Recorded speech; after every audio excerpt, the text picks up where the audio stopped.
Sports Scene. BBC Radio Derby.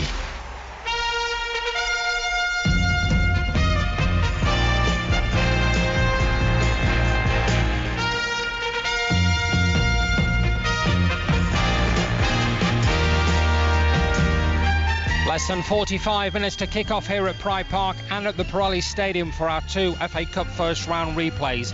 Derby County against Crewe, with the winners home to Bristol Rovers, and Burton Albion home to Port Vale. The victors away to Stevenage in round two. A full build-up to come, hearing from Paul Warne and Dino Marmory. BBC Radio Derby. Sports Scene. But first things first, a recap of both teams. Dom has the Derby lineup. Derby County have made two changes to the side that beat Barnsley in League One on Saturday here at Pride Park. Ryan Nyambe is away with Namibia on international duty, so Kane Wilson comes in for him.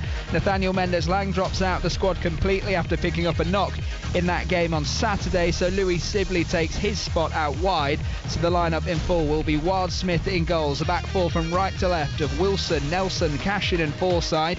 Midfield of Harahan, Smith and Bird, with Sibley and Barkhuizen out wide. James Collins takes his place up top. There's four academy graduates on the bench: Darren Robinson, Dejon Brown, Daniel Cox, Adebayo Fapatu, and they're joined by Tony Weston, Sonny Bradley, Josh Vickers and the returning Joe Ward and Martin Waghorn. And Dave Fletcher has the Brewers team. Three changes from the side that lost 2-0 at Northampton at the weekend here. Colin Stevenson, Josh Walker and Mustafa Carriel all drop out. Kieran Gilligan, Jake Caprice and Cole Stockton come in for starts. Crocombe in goal, Caprice, Sweeney, Moon and Hamer the back four. Powell in front of them. A midfield of Helm, Gilligan, Oshalaja and Labala, with Cole Stockton up front. On the bench alongside Jamal Blackman, the backup goalkeeper are Seddon, Harper Gordon, Bennett and Walker, Camworth, Carriol and the youngster Will Tayman. With players missing through international breaks and the long injury list, there is an air of inexperience for Paul Warne to call on, but he doesn't think that's a bad thing. But it's good for them to be in around the first team, being around the meetings, see how the lads train, and they getting a good foundation for hopefully good careers. Commentary on Derby and Crewe from Dom and from Darren Robinson. Burton and Port Vale are playing each other for the third time this season with tonight's replay. Dino Marmory says they're quite familiar. I think both teams know each other really well. Tactically, we both know what we're probably trying to do. But it's about the mentality of the team, it's about the intent, it's about going on the front foot. Commentary on the Brewers from Dave and from Aaron Webster. Remember, the replays could go to extra time and penalties, but we're hoping to be spared that particular penance. And because it's the FA Cup, the games are available on the BBC Sport website. Derby's is also on BBC Sounds and on 5 Sports Extra. Midweek sports scene from BBC Radio Derby Sport. Welcome from Colin Gibson. BBC Radio Derby. Sports Scene.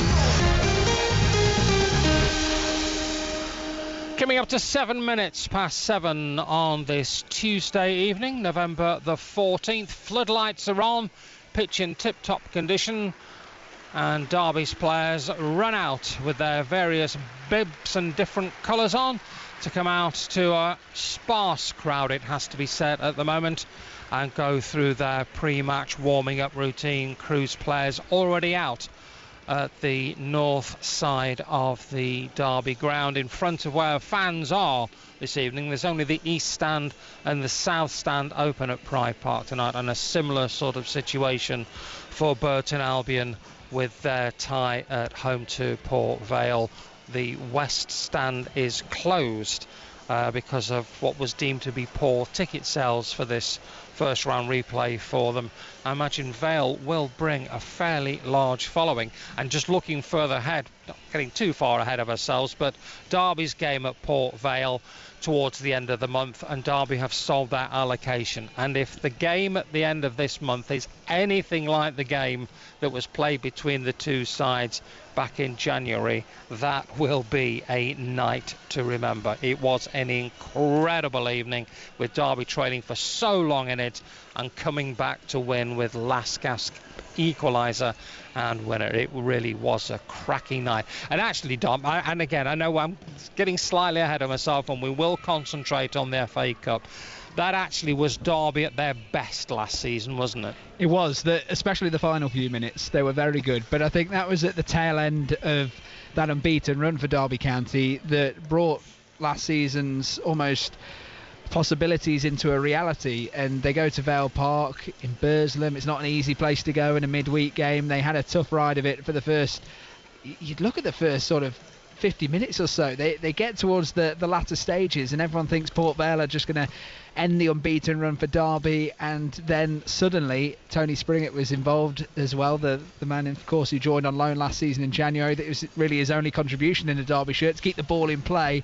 Derby go down the other end, the ball goes in after Derby equalising. Nathaniel Mendes-Lang scores that goal in front of the away end, and the pictures and the scenes that night just almost epitomise what the team was about at that point.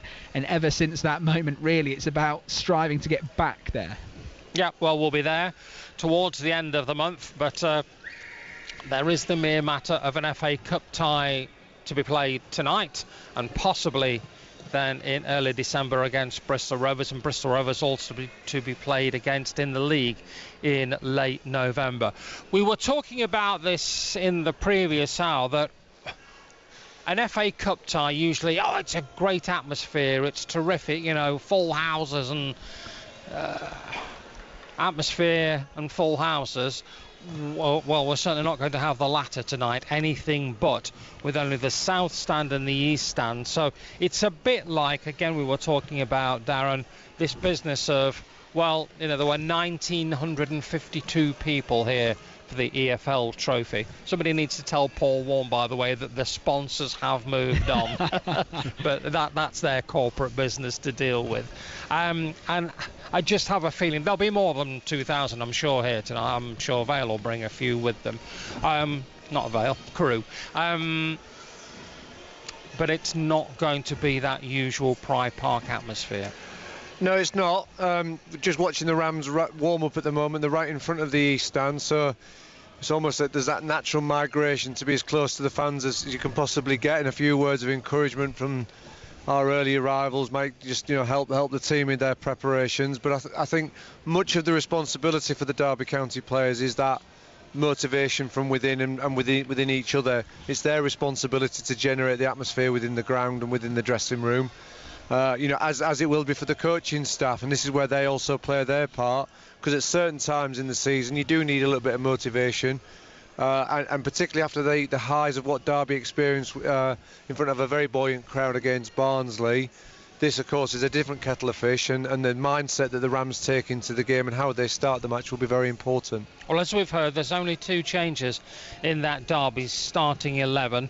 There are youngsters on the bench, perhaps not as many as we thought, because the likes of Joe Ward and Martin Waghorn have managed to come back from injury, but there's still Daniel Cox, Fapetu out there as well, and Tony Weston, who we all want to see back out on that Pride Park pitch to see if he can repeat what he did against Wolves under 21s when he came on and within a couple of minutes had scored another goal for the Rams in that victory. As for Paul Warne and tonight and his team selection, he says yes, he has given another opportunity to the club's youngsters. They'll be in the team meeting, they'll train with us today and hopefully give a good account of themselves, and then we'll go home tonight thinking about, he done well again, I like him, I need to get him on the pitch. Like, in fairness, I was trying to get, if I had the opportunity and I didn't use all the subs, I'd have tried to get Tony on at the weekend. It'd have been great for him. But hopefully we will be able to make subs, but not patronising the opposition. I'll only make subs if the game is completely out of control either way. If we're getting humped, I might as well let the academy players play, and if we're winning comfortably, I will. So no, but it's good for them to be in around the first team, being around the meetings, see how the lads train, and they're getting a good foundation for hopefully good careers. So 33 shots in the first game against Crewe. Is the message just put one of them in the back of the net a little bit sooner? Yeah, that would have been nice, wouldn't it, really? I just think that we're... I think I might be wrong, but I don't think we've lost at home for 6 or 7 games. The lads feel really confident at home, and they did play really well at Crewe, but it is difficult to create chances. The pitch may feel a little bit bigger, so we might be able to create a bit more, but You can have 30-odd shots. They'll do their best to defend. They might have 30 and not score any, or they might have 2 and score on both, which would be a disaster. So it is about, look, the same standards we've set in the last few games. Just get out the team, be positive, but make sure you shut the back door, really. That would be our most simplistic message, and try and get after them and try and entertain the crowd who are kind enough to come and support them. Paul Warne on the youngsters involved, and Darren, we've said we want to see some of those youngsters be involved, get their moments if the game is going Derby's way, to be able to do that, unless of course there are injuries or there are changes that need to be made, and Paul Warne thinks that the likes of Tony Weston or Adebayo Fapito may just make that difference. Yeah, I've had time to look at both starting lineups now with the Crewe Alexandra team sheet landed, and I think my initial reaction is what you see in comparison to the League One club and the League Two club is strength in depth. All of Derby's starting 11 have got really good experience. They've all pretty much played to this league at standard and above, whereas if you compare to Crewe's starting lineup, they've had to make some changes. O'Reardon's absent from the side this evening at centre half. I'm not sure if he's rested or injured, but maybe we'll find out as the evening progresses. But he's a big player for them in terms of the height that he offers from set pieces. On their bench, like Derby, they've got 4 players who've got 0 minutes at all this season, and then they've started Lewis Billington, who's only got 7 minutes as well. So they're a much younger and a much inexperienced side, and of course they've only got 6 subs. Yes, you pointed that out to me. Derby have got the full complement of 9, which is a ridiculous amount of subs, but that's football. But they're only able to name 6. So the strength in depth is we're able to apply our full resources, and ultimately, when it comes to elite sport, it's often those elements that could be just that difference between winning and losing. It could be, Martin Waghorn comes on when they're completely stretched and exhausted, and we've got a player with impact. Or it could be that we've got a little bit, Tony Weston gets his moment and is able to sort of provide a surprise element. So, it is interesting on that side of things. And as we say, it's not going to have that atmosphere of what we would ordinarily have, which may help the Crewe side a little bit in terms of maybe the intimidating atmosphere that Barnsley had to enter into. Just thinking about this, Dom, let's say the game is going in Derby's favour. Is there almost a split thought for Paul Warne tonight that, OK, I can make changes? So do I make changes to get Martin Waghorn and Joe Ward some much needed minutes because they've had injury issues and they are senior players? Or do I use it as an opportunity to look again at some of the youngsters who impressed against Wolves but at under 21 level, but let them do it in an FA Cup tie? I think, and I don't want to sit on the fence with this answer, Colin, but I think there's going to be a real mix of both. I think Martin Waghorn will almost definitely get minutes towards the latter stages of this game just to get him back out there on the pitch. Joe Ward has been injured more recently, but he also had a comeback more recently, so they're going to be very careful with him. And going into an international break, I don't think there's any need for risks. So depending on the scoreline, I think it is the right way to look at it from Derby's point of view. If they are leading in this game, I think it matters by how much. I think the likes of Tony Weston aren't potentially a risk because he'll go up top and he'll just run around and do his utmost to get in the faces of the Crewe defenders, and will probably just provide a consistency up there after James Collins potentially bows out. But then the likes of Sonny Bradley, or whether you bring on a Daniel Cox, a young centre-half, going into the last 20 minutes if it's tight, I think that's going to be the decision point that you talk about. I think Paul's primary thought in his mind is win first. Yes. So I think I'm second guessing, and of course we will see when the substitutions are made, but I think we're more likely to see Sonny Bradley come on before Cox, and I think we're more likely to see Waghorn to come on before Brown, unless of course we've got clear daylight between the two sides. And what will then be also important will be momentum and control of the game. So if Crewe have got really good possession and are prompting and probing, that may make Paul a little bit more cautious in maybe some of the substitutions he could make. Dom? I think the interesting battle here tonight is going to be James Collins against those three centre halves that proved so crucial at Gresty Road, and one of them isn't in the squad. So Conor O'Riordan not playing today, he's on international duty, and he was very impressive in that first game between the two sides and almost sat in the heart of that defence. So James Collins offers a completely different proposition to that of Connor Washington, who went into that game full of confidence as well. James Collins will be physical, he will get in and amongst them. Connor Washington was trying to drop in and get on the ball and spin in behind. James Collins is going to be in their faces all afternoon, and it will be a physical battle. So I think that's going to be an interesting battle, and I think that's going to be a change from the first game that could be the difference potentially. And let's be honest, he's got 5 goals in his last 2 games here at Pride Park. There is no man out on that pitch right now warming up more confident than him at the moment. Yeah, interesting stuff, and strikers thrive on it, don't they, Darren? Yeah, and I suspect that's one of the reasons why Paul won't allow James Collins to continue his run of games. There may have been a temptation to rest him, but because he's been in such good form, I'm sure that James can't wait for the next game to come. And with the international break imminent as well, then I think they're using tonight as an opportunity to sort of like just keep the fitness levels up before we get that break. Yep. We'll look in detail at Crewe, tonight's visitors, in a moment or so. Pete Morse from BBC Stoke is going to join us. Just a reminder tonight of where you can actually listen to the 2 games, because we do have 2 FA Cup ties for you tonight. It's not just Derby and Crewe. There is also Burton at home to Port Vale. That's also a first round replay. They drew 0-0 at Vale Park a week last Saturday. Now that's available on 11:16 a.m. and also on the BBC Sport website. As for Derby and Crewe, that's available on Radio Derby, DAB, FM and Freeview. It's also on the BBC Sounds app, it's on the BBC Sport website, and it is on 5 Sports Extra, and we welcome listeners to 5 Sports Extra here at Pride Park Stadium for this FA Cup first round replay.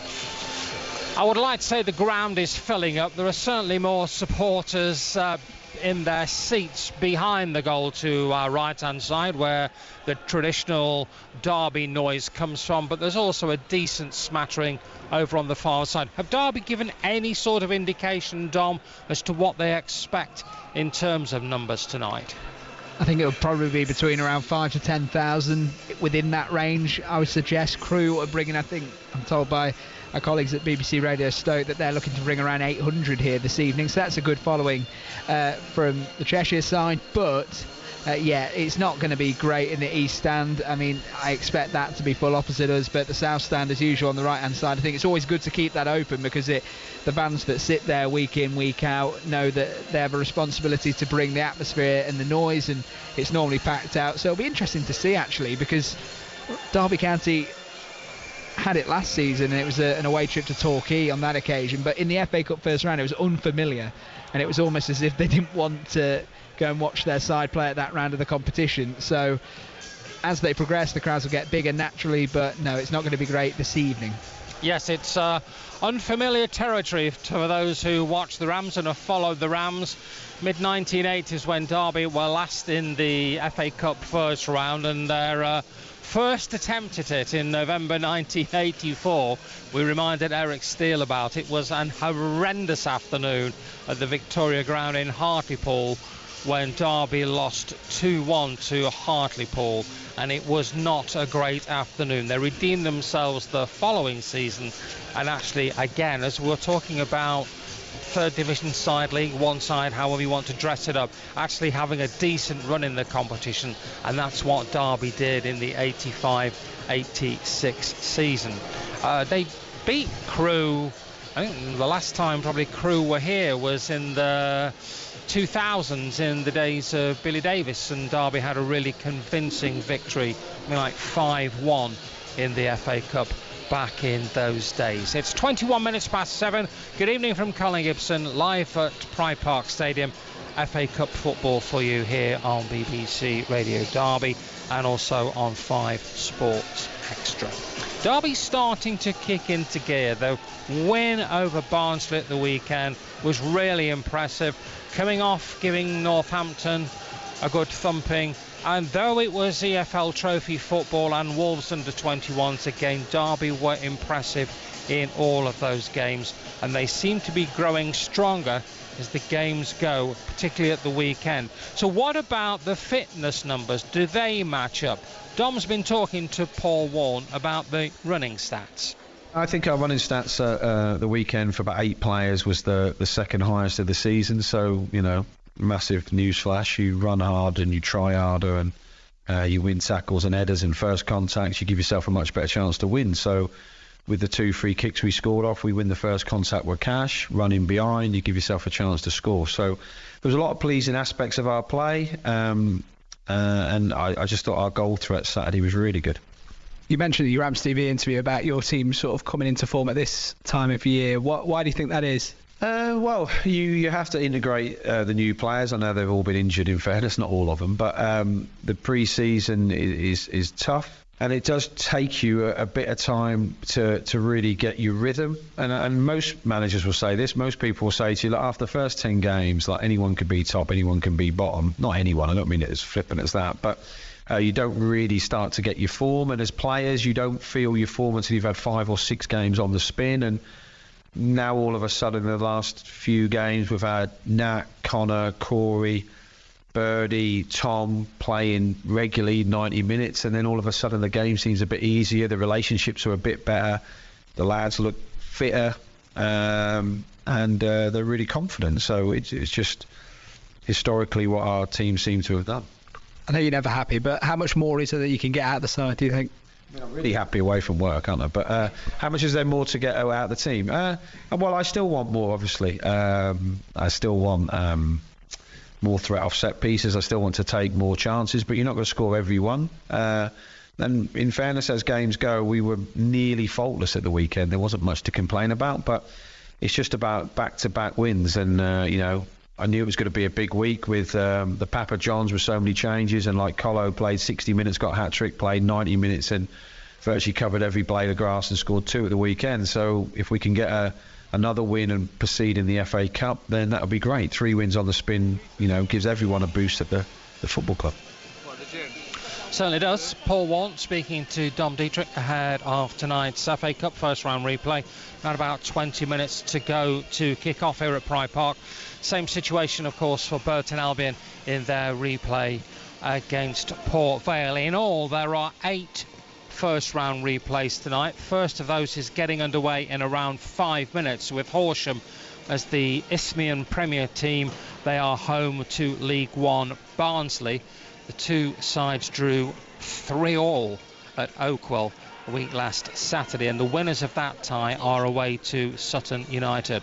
An all League 2 affair between Accrington Stanley and Doncaster, and the winners there are away to Peterborough or Salford, who are also making their replay tonight, so they are in action. Forest Green face Scarborough Athletic, the winners are away to Blackpool. Grimsby against Slough, winners away to Oxford, and York at home to Chester. National League against National League North, and they are home to Wigan. Incidentally, Alfreton, as we said, who are through to the second round already, they're in National League North action tonight, away to Rushall Olympic. 26 minutes past 7 on BBC Radio Derby Sport and on 5 Sports Extra. Delighted to say we're joined by Pete Morse of BBC Radio Stoke. You had your chance a week last Sunday and you blew it. It did feel a little bit like that, I've got to say. But you know, it's an opportunity that they're still in front of Crewe, and I think they've shown that they can take those opportunities. They won at the Stadium of Light earlier in the season in a similar sort of situation. I'll probably expect a similar sort of game. I think they'll know it'll be about sacrifice, and they'll have to accept that Derby are going to boss the ball as they did a lot of the time at Mournflake Stadium. But I think we saw a Derby side that can be got at. I think they could have been got at in the first 30 seconds at Mournflake Stadium. I didn't know where the defence was, and I think that will give Crewe a bit of encouragement. Very, very short numbers, lots of injuries at the moment, but they've been getting decent performances and decent results. Another good one at the weekend against Notts County, and they've got nothing to lose. All the pressure, all the onus is on Derby, and I think they'll have a go. They must have that in the back of the mind that, yes, this is a League One team we're playing them on their own park. We had the 2-0 lead and we let it go in the dying seconds, in fact into added time. But rewinding all that, we got into them, we got about them, and we know that if you get into them, they've got weaknesses. Yeah, the big challenge is to get into position to exploit those weaknesses for Crewe, because as I say, I think Derby, we know that they're going to boss possession, they're going to dominate territory. But I do think that, tactically, the way the Crewe management have set up all season, when they've had different challenges against bigger clubs on bigger stages like this, they've been able to equip themselves fairly well. They've been patient with the way they've played, and they've been able to go for the jugular when the opportunity presents itself. It's going to be an attritional game for Crewe tonight, and they're going to have to manage it well, as we know. Concede early on, it could be an even longer night. But I think this is a team with confidence and belief and no pressure, as I say. So, they can have a go. They've got to execute the game plan. They've got to be at the top of the game. Derby have got to have an off day, but we've seen those sort of things happen before. It was interesting talking to you at Crewe, because you spoke about Courtney Baker-Richardson, and if you wind him up, you can get him going, and that's exactly what happened with Sonny Bradley. And we were discussing just a few moments ago that might be why he's not in the side tonight for Derby. Yeah, which is possibly a bit of a shame. I mean, I wonder why Crewe don't just have someone stamping on Courtney's toes on the way out of the tunnel sometimes, because you can see a marked difference if somebody gets under his skin. Obviously, he's a big boy and he can put himself about, but he really does. He really gets the bit between his teeth, and we saw that with Bradley. And he won that battle. I thought he won that battle against a decent player. So obviously a different challenge for him tonight. But he's on a bit of form. Scored a very late winner at the weekend. That's what strikers love. It was a penalty, but 98th minute. He's the hero.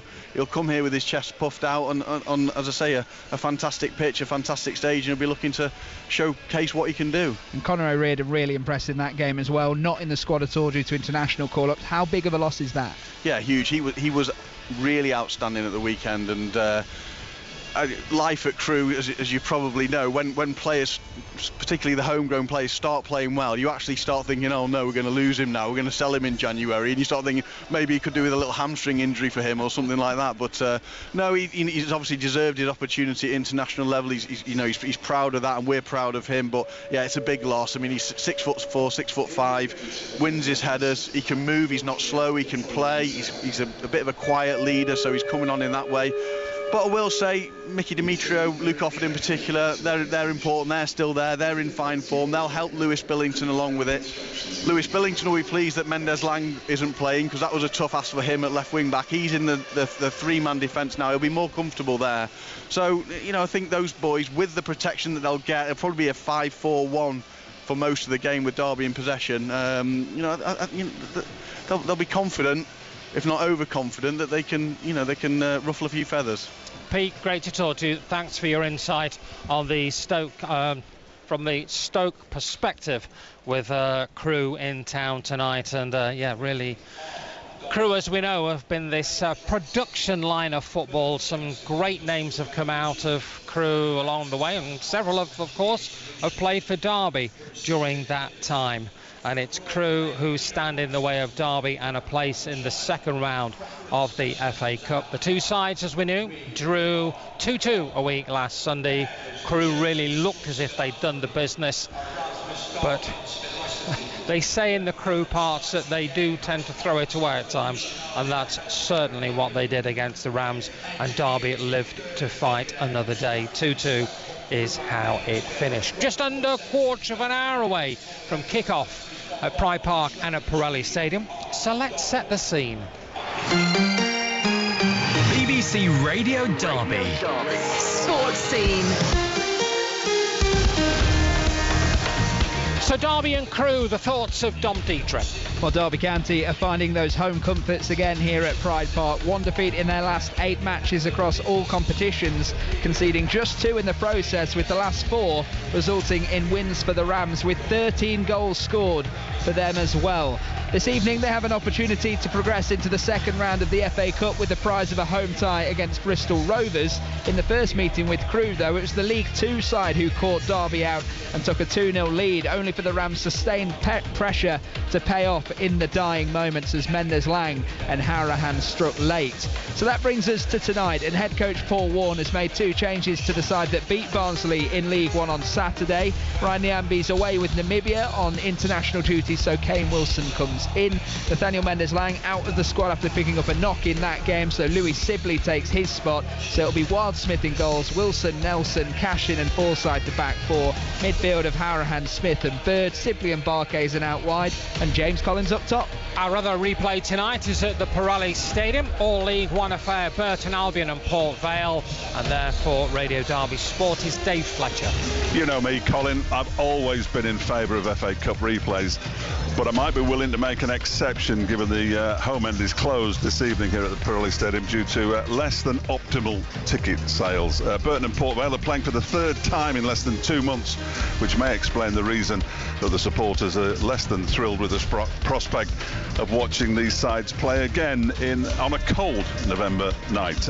And neither side has won since the first meeting in the FA Cup. Burton have lost twice, Vale have lost 1 and drawn 1. Dino Marmry makes 3 changes to the side that was beaten at Northampton at the weekend. Cole Stockton, Kieran Gilligan and Jake Caprice come in for Steve Seddon, Josh Walker and Mustafa Carriol. The Brewers' sole current international, Max Crocombe, plays this evening. Rather bizarrely, Port Vale are without 3. Josh Thomas is with the Wales under-21s, while Alfie Devine and Ollie Arblaster are just down the road at St George's Park with the England under-20s. That should give Burton the edge. They have to make sure they make the most of it. It's BBC Radio Derby and we've got news for you. There is still a small cordon in place. As a manager, it's a lonely place at times in the dugout. People in Derbyshire and East Staffordshire are being urged to turn on their radios. And tune in for the latest stories. Come and visit Alfreton, it's lovely. I've got a big map of Ilkeston on my kitchen wall. This is the local game for local people. This is for Burton Albion 10K. This is our patch. From Little Eaton to Long Eaton. Burton, Buxton and Belper. Brilliant, absolutely fantastic. And you can listen anytime. Just ask your smart speaker to play BBC News for Derby. BBC Radio Derby. We've got news for you. BBC Radio Derby. Sports scene. 25-8 on this Tuesday night, as Dave Fletcher was saying. They're getting a bit over-familiar, Burton and Port Vale, because this will be their 3rd meeting of the season already, and we're only into November. The Brewers won at Vale Park in the league in September, but then they played out a goalless draw a week last Saturday, which of course has led to tonight's replay at the Pirelli. After a purple patch in October, Dino Marmry's side have somewhat gone off the boil in recent games, but the manager is confident of how his team can do at home. A good team, Port Vale, there's no doubt about it. But I think it doesn't matter who we play. I know that at home we played against very, very good teams and who performed at a brilliant level. All what you got to look back at Wigan game, look back at Cambridge game, look back at Bristol Rovers game, even Orient game, although we didn't score. But that's what we're capable of at home. And the folks are also trying to repeat those type of performances to us, because we can never guarantee the result, but what we can guarantee is our discipline, our determination, our intent to win the game, our work rate, our energy, all those things we expect to see. So you've watched Port Vale and their manager will have watched Burton, but the players know each other pretty well now, don't they? Because it's the 3rd time in a very short space of time that they'll have played against each other. Yes, there'll be different personnel, I'm sure, but to a large extent, I think both teams know each other really well. Tactically, we both know what we're probably trying to do. It's about the mentality of the team. It's about the intent. It's about going on the front foot and making things happen. That's what it's going to be about. Dino Marmry, let's go to the Pirelli Stadium and Dave Fletcher. I was talking about this almost over-familiarity with the two sides. Do Burton... I know this sounds a stupid thing almost to say, Dave, but do Burton want a cut run? Do they want that sort of, right, OK, let's build this extra excitement along with trying to ensure that we stay where we are, maybe just top half of the League One? Yeah, I suppose it depends who you ask. Marmia says he wants a cup run. I'm sure the players fancy a cup run. And if you ask Ben Robinson and you offered him £41,000 or nothing, I know what his answer would be as well. So, yeah, they want a cup run. They probably wanted a cup run which didn't involve a first-round replay and didn't want the rewards for the winners of the first-round replay to be a trip to Stevenage, which isn't exactly ideal. But I suppose it is what it is, and they'll want the cup run, Aaron, won't they? Yeah, definitely. I think the importance of it, Fletch, every year, we spoke about the other trophy you don't like, but even in that, the interest, the further the round you go, and like you say, the windfall of the money each round each club can earn.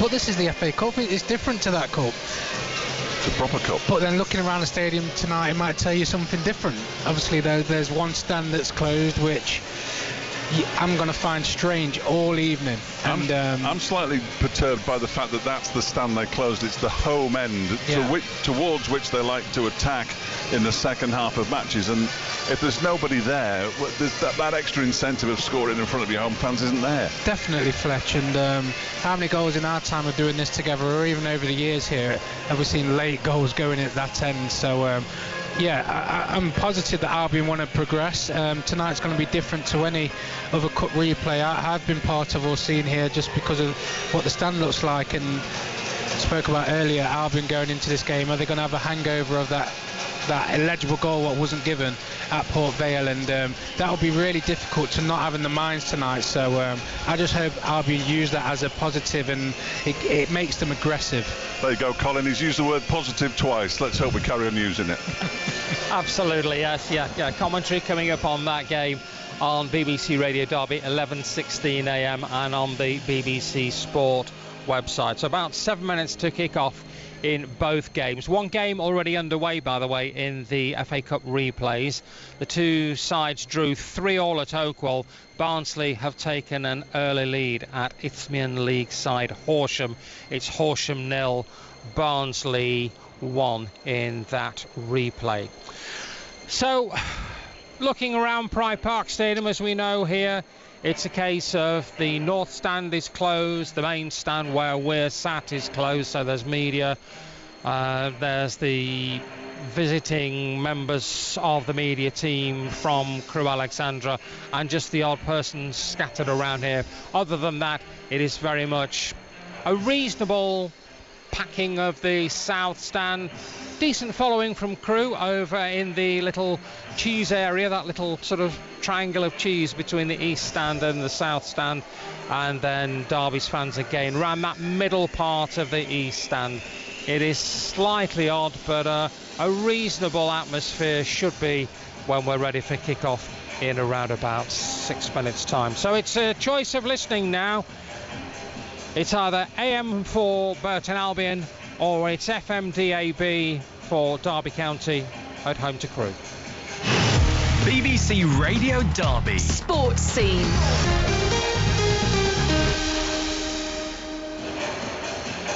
And welcome to Pride Park Stadium on BBC Radio Derby, DAB, FM and Freeview, on the BBC Sounds app, on the BBC Sport website and on 5 Sports Extra. FA Cup first round replay.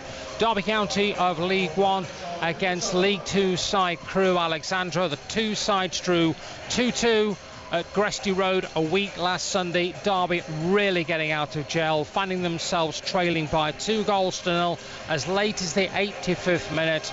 But Nathaniel Mendes-Lang and a sweet equaliser from Conor Harahan meant we do it all again tonight. The winners of tonight's tie, if it has to go to extra time and penalties, then so be it, but we'd quite like to get it done in the regular 90 minutes. The winners will face Bristol Rovers, and if it is Derby that are victors tonight, then they will face Bristol Rovers on successive weekends, because they're due to play the side from Bristol at the end of the month, and then they would face them again in early December. But we may have a few twists and turns along the way in the coming 90 minutes. We're 4 minutes away from kick-off.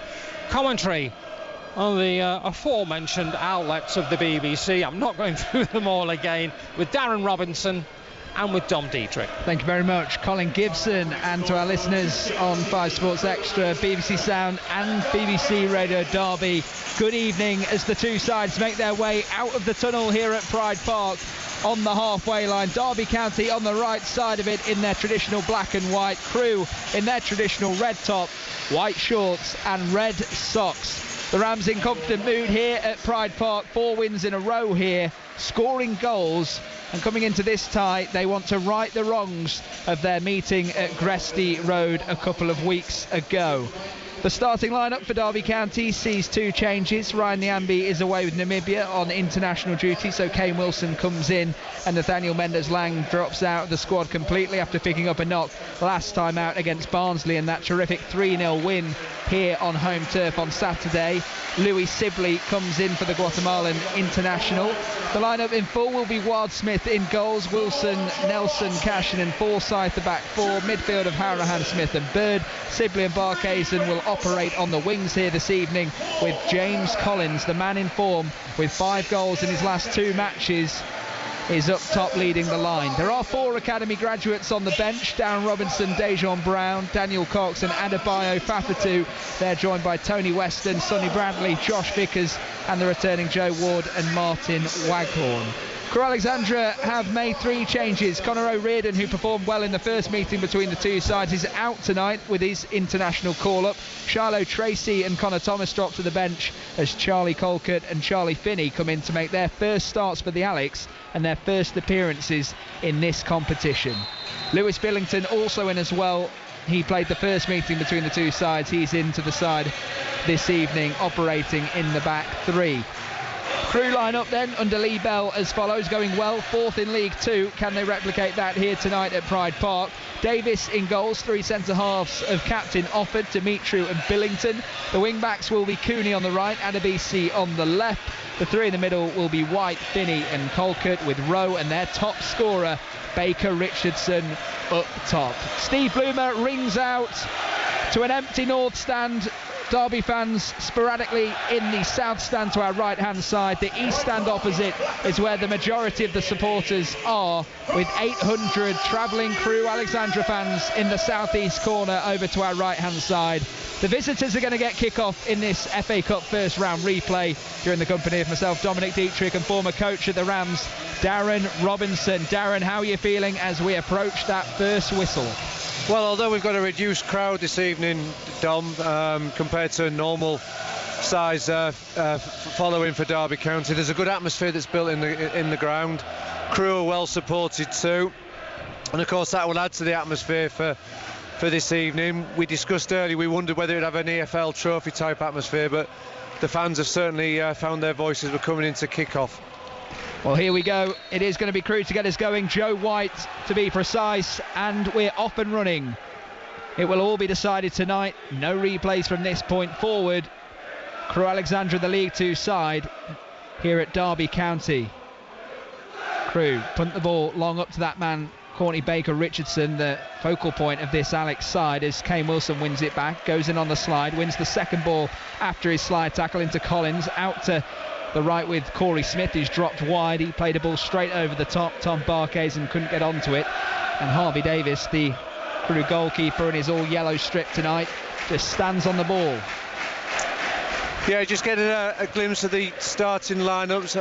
I would suggest both sides had a degree of flexibility with their tactical lineups, but it looks like Crewe have gone with their preferred 3-4-3, and Rams seem to be in a 4-2-3-1 formation.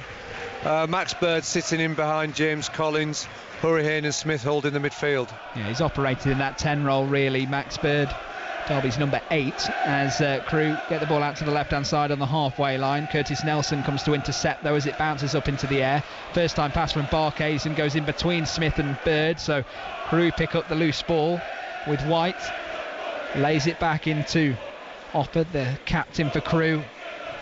Made his debut in Crewe's last League 2 promotion campaign back in 1920, and he's now the captain as they look to do it again under Lee Bell this time, as Crewe come forward down the right hand side. Ball over the top looking for Rowe. He's battling with Aaron Cashin on the edge of the Derby penalty area. He nearly wins the battle. Cashin gets the benefit of the doubt from the referee Christopher Pollard, and it's a free kick to Derby. Bright start from Crewe, Dom. We've seen often teams come to Pride Park in League One and sit in pretty much from the offset, but Crewe have adopted a much more aggressive approach, pressing quite high from the front. 3-4-3 formation, as I've mentioned previously, so they've got numbers up top to put the Derby County back four under pressure. Derby come down the right hand side with one of the two changes. Kane Wilson on his right foot looking to get to the corner flag, drops it back into Harahan. Harahan just passes it into Bird. Bird looks to go out to the right hand side for Wilson. Wilson looks to fake at the corner flag and deliver across into the box towards the back post. Collins wins the header, not enough on it to even test the goalkeeper Harvey Davis, as it just drops to his right hand post and he rolls it out to take the goal kick there. Yeah, good build-up play from Derby. The full-backs are key players for the Rams in terms of supporting the forward play, and as we saw there with Wilson getting forward with a cross to the far post. Crewe had got numbers back though, and James Collins was smothered at the far post, which within end, the header on goal was innocuous. Well, Barnsley, Crewe give it away in their own penalty area. Sibley squares it across. Tom Barkhazen on the penalty spot puts Derby County ahead in this FA Cup first round replay. Crewe tried to play out from the back inside their own penalty area. Louis Sibley was wise to it. He picked up the ball, squared it across, and Derby's number 7, Tom Barkhazen, arrived to finish on his right foot. 4 minutes on the clock here at Pride Park. Derby County 1, Crewe Alexandra 0. Ideal start for Derby. Any hints of playing at home and any nerves, it's quickly eradicated. Crewe tried to play out from the back with a short goal kick routine, but the Rams have set a high press, very quick to close the Crewe defensive line down and punished, giving the Rams a perfect start and the impetus into the rest of the game. Well, Tom Barkhazen was a man that got in behind on plenty of occasions against Barnsley on Saturday, couldn't hit the mark, couldn't test the goalkeeper, and tonight with his first real touch he puts Derby ahead. Crewe insistent on playing out from the back. That's the tradition of the football club. That's what's brought them success in the past. Continue down the right hand side now as they look to get going again. Cooney just drops it back into White, turns around Collins, back into Billington. Little 1-2 with White again on the halfway line, all the way back to their goalkeeper Harvey Davis, who was given the man of the match in their 1-0 win against Notts County last time out. Plays it out to the left hand side. It's played forward now to the chest of Joe White, halfway inside Crewe's attacking half, going from left to right in the first 45 minutes. Drop back into the centre circle now as the Alex look to try and get some sort of control of the football. Dimitri out to the left. Back infield it comes to Offord. Left-footed pass over to the right-hand side of Cooney, intercepted by Forsyth. James Collins meets the second ball as well. Plays it back to Forsyth, whose touch isn't a good one, gives it away. Rowe capitalises, picks it up, just turns back though and plays it into midfield. Corey Smith was right on the shoulder of Colquitt, who doesn't get a good touch on it as Barkhazen advances over the halfway line. Derby in possession now on the right hand side with the captain Harahan. Dropped into Corey Smith. Smith just goes back to Harahan. Swept pass over to Max Bird, who takes in his stride brilliantly. Offloads it to Forsyth into the feet of Collins, and Derby just looking to have their go now. Cashin over to his centre half partner in Curtis Nelson. Aaron Cashin didn't start the first meeting between the two sides. He was out of the game previous in the 4-0 victory against Northampton due to suspension, and then Sonny Bradley played so well that he kept his spot. Cashin was on the bench, and we know how the script went as Sonny Bradley was at fault for the second goal as Crewe took a 2-0 lead. Derby on the ball, laid out to Sibley, back into Forsyth now, right on the touchline. Max Bird gets the ball to feet, spins, hits it on his right, blocked on the edge of the penalty area. No threat on the effort as Dimitri plays it out to the left. Derby smothering the League 2 team at the moment as Kane Wilson gets the ball back down. Yeah, good point made there, Dom. It does seem that goal has helped settle Derby County. They've become a lot more fluent in possession. 14-15 pass move there, Dom, before they turn the ball over. And that'll be something that'll be key for Crewe tonight in keeping their shape and their discipline and staying in touching distance in the scoreline. Well, Rowe step over around Smith onto his left foot into the near post, and Crewe have an equaliser. What a hit that is! Aaron Rowe has the Alex level here at Pride Park immediately after Derby have taken the lead. 3 minutes have been played. Rowe gets a yard around Corey Smith and fires it to Joe Wildsmith's right. He can't keep it out, the Derby number 1. And the Crewe Alexandra players celebrate in front of their travelling support in the southeast corner. It's Derby County 1, Crewe Alexandra 1. Well, the magic of the FA Cup, Dom. It was one of those where Derby's early goal had helped settle the crowd and helped settle the team into their own passing and possession type game. But Crewe haven't read that script. They picked the ball up inside the final third, and what a thunderous strike from Rowe, left-footed, that beat Joe Wildsmith from 20-25 yards into the bottom corner and given the visitors a real lift. They're back in the game, Dom.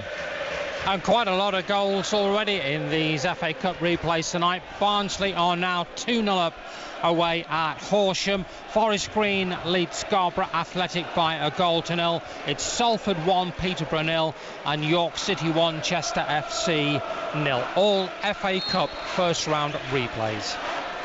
We'll keep you up to date with the other scores happening elsewhere throughout the game this evening at Pride Park. Here it is, 1 apiece, and what a start we've had to this fixture. It was a good game at Gresty Road, and Derby looking for a response again after being levelled by Crewe Alexandra. Bird on the ball, falls to the ground as he loses it. Crewe come down the right hand side. Rowe, the goal scorer, overlapping Joe White on the right hand side, level with the edge of the penalty area. A couple of step overs, back to White on the edge of the penalty area now, steps inside Smith. Smith gives away a free kick. It's just outside the penalty box, so it will be a free kick in a very promising position. Darren Robinson. Well, eye-catching play there by Aaron Rowe. He scored a 25-yarder moments ago, left-footed. Picked the ball up on the right-hand side and dribbled right-footed and a little step over that's drawn the Derby attention. Nicked the ball inside that very quickly led to a free kick. And Crewe have got really good field position, threatening here right on the edge of the Derby box with a direct free kick. Joe White is all over this. His hands are on his hips. The number 30 on loan from Newcastle. He's only got 1 goal since joining the team under Lee Bell this season. Been a part of the Newcastle Academy since 2016, and these are the moments in the FA Cup first round where the cameras are on, a moment to capture the attention of those watching as he lines up for the left-footed effort on the right-hand side of the D. He lines up, hits it into the wall. Good save from Joe Wildsmith to his right. He had to react. It got a deflection. It was powered forward past the wall by White. It got a deflection. Wildsmith with his right palm just saves it. It goes out of play for a corner on the far side. What a save from Joe Wildsmith. Equally matched by such a powerful strike by Joe White right on the edge of the box, left-footed. But Wildsmith equally matched, an instinctive save. A delivery in from the far side on the corner kick towards the back post. It goes beyond the head of Mickey Dimitri as Cashin just follows him out of play. It goes out for a throw-in on the left-hand side for Derby, level with the edge of their own penalty area. And we were talking about the attendance here at Pride Park. Those that have attended have certainly got a game on their hands. 10 minutes on the clock, 1 apiece here on BBC Radio Derby and 5 Sports Extra. Forsyth looks to clear it away down the line. He's blocked by White. Crewe Alexandra buoyed by that equaliser in the faces of the Rams as Rowe just gets a block on Cashin's pass. Head coach Paul Warne steps out of his technical area and just gives an element of calm down to his team. Well, for me, as I said earlier, Crewe haven't really read the script. They've got the 3rd youngest starting 11 in League 2, and they're really using their enthusiasm and exuberance to their strengths at the minute. They're finally, firmly back in this game. To such an extent that Paul Warne's had to come off the bench and just start, like as you mentioned, Dom, giving some instructions and calm down messages into the Derby County players. Cashin with a sweeping ball down the left-hand side. Louis Sibley keeps it alive. To the touchline he goes, blocked out of play. Corner kick to Derby County. Lewis Billington on the slide tackle in front of the north stand, and captain Conor Harahan jogs over to take it. 2 more goals to tell you about in the FA Cup first round replays. Accrington Stanley 1, Doncaster 0, and Grimsby 1, Slough 0. What is going to be the upset tonight? That is the question in the FA Cup. Conor Harahan is ready and poised to take the corner kick from the near side. 12 minutes on the clock, and the scoreboard just above him as he delivers it in towards the penalty spot. Collins goes up. Forsyth gets second contact. Falls to the edge of the penalty area now. Max Bird looking to keep it alive for Derby. Plays it back to Corey Smith for the Rams. Gets it under control in the centre circle. Digs underneath the ball, looks for the head of Nelson, can't get a contact on it. Did it hit a red shirt or a black and white one? It's deemed to be a black and white one by the referee, and it goes out of play for a goal kick to Crewe from the left. Good defensive play there by Crewe. They're missing O'Riordan, of course, who's the mainstay of the Crewe defence with the most height in the side, but they've got good numbers in around James Collins there, not giving him a free header, and we're able to clear the lines. Crewe play out from the back, the method that was unstuck by Derby for their opener that Tom Barkhuizen scored. If you're just joining us tonight at Pride Park, 3rd minute, Derby went ahead through Tom Barkhuizen, and Aaron Rowe fired back in the 7th. Crewe Alexandra on the ball in the left back position, just firing it forward, opting to move away from the passing method as they punt it long to the halfway line. Curtis Nelson sweeps in there with the left foot, doesn't get much contact but does enough as Max Bird picks up the loose ball. Now to Cashin inside his own half. Under pressure from Rowe, gives it to Forsyth, and it's laid back to Joe Wildsmith in the Derby penalty area. Yeah, I think if Derby thought of that early goal, they were going to be in for a comfortable evening. At the moment there's a real good tempo and urgency to this side, and an end-to-end ebb and flow as well around the fixture. So there's much to come in this game, I'm sure. Harahan threads it through to Max Bird between two red shirts, delivers the ball on his right foot towards the back post of Forsyth. It finds the left back into the feet of Sibley at the near post, hits a shot on the half volley, blocked by Billington, comes back off Sibley and goes out of play to the right hand side of Harvey Davis's goal for a Crewe Alexandra goal kick. You're listening to BBC Radio Derby, 5 Sports Extra, and you can get us on BBC Sounds wherever you are tonight. Yeah, goal scorer Aaron Rowe had to do work at both ends of the pitch. He obviously scored moments ago, but tracked back well actually. Good build-up play from Derby and switch of play. Craig Forsyth drops it off lovely into Lewis Sibley, but Aaron Rowe's come all the way back from left wing to make that interception. Once again, Dom, we've had good pressure from Derby. Crewe sticking to their principles with the goal kick, but they're pressurised, leading to a turnover, and the Rams have got a good throw in good position in the Crewe half. This method of play is part of the tradition of Crewe Alexandra Football Club. You think of some of the graduates of their academy in the past. You think of Danny Murphy, Robbie Savage, to name a couple, as Cashin plays it out towards Sibley on this left hand side, back into Harahan, now to Sibley. Sibley tries to switch the play over to the right to Kane Wilson, can't find him, and it's cut out by the Alex, and they play back into their own penalty area. Davis, touch and pass into the midfield, great distribution from the Liverpool loanee into the feet of White on his right hand side. Absolutely wiped off his feet there, the Alex man by James Collins, charging in on Ryan Cooney, and it's going to be a free kick to Crewe in the right back position.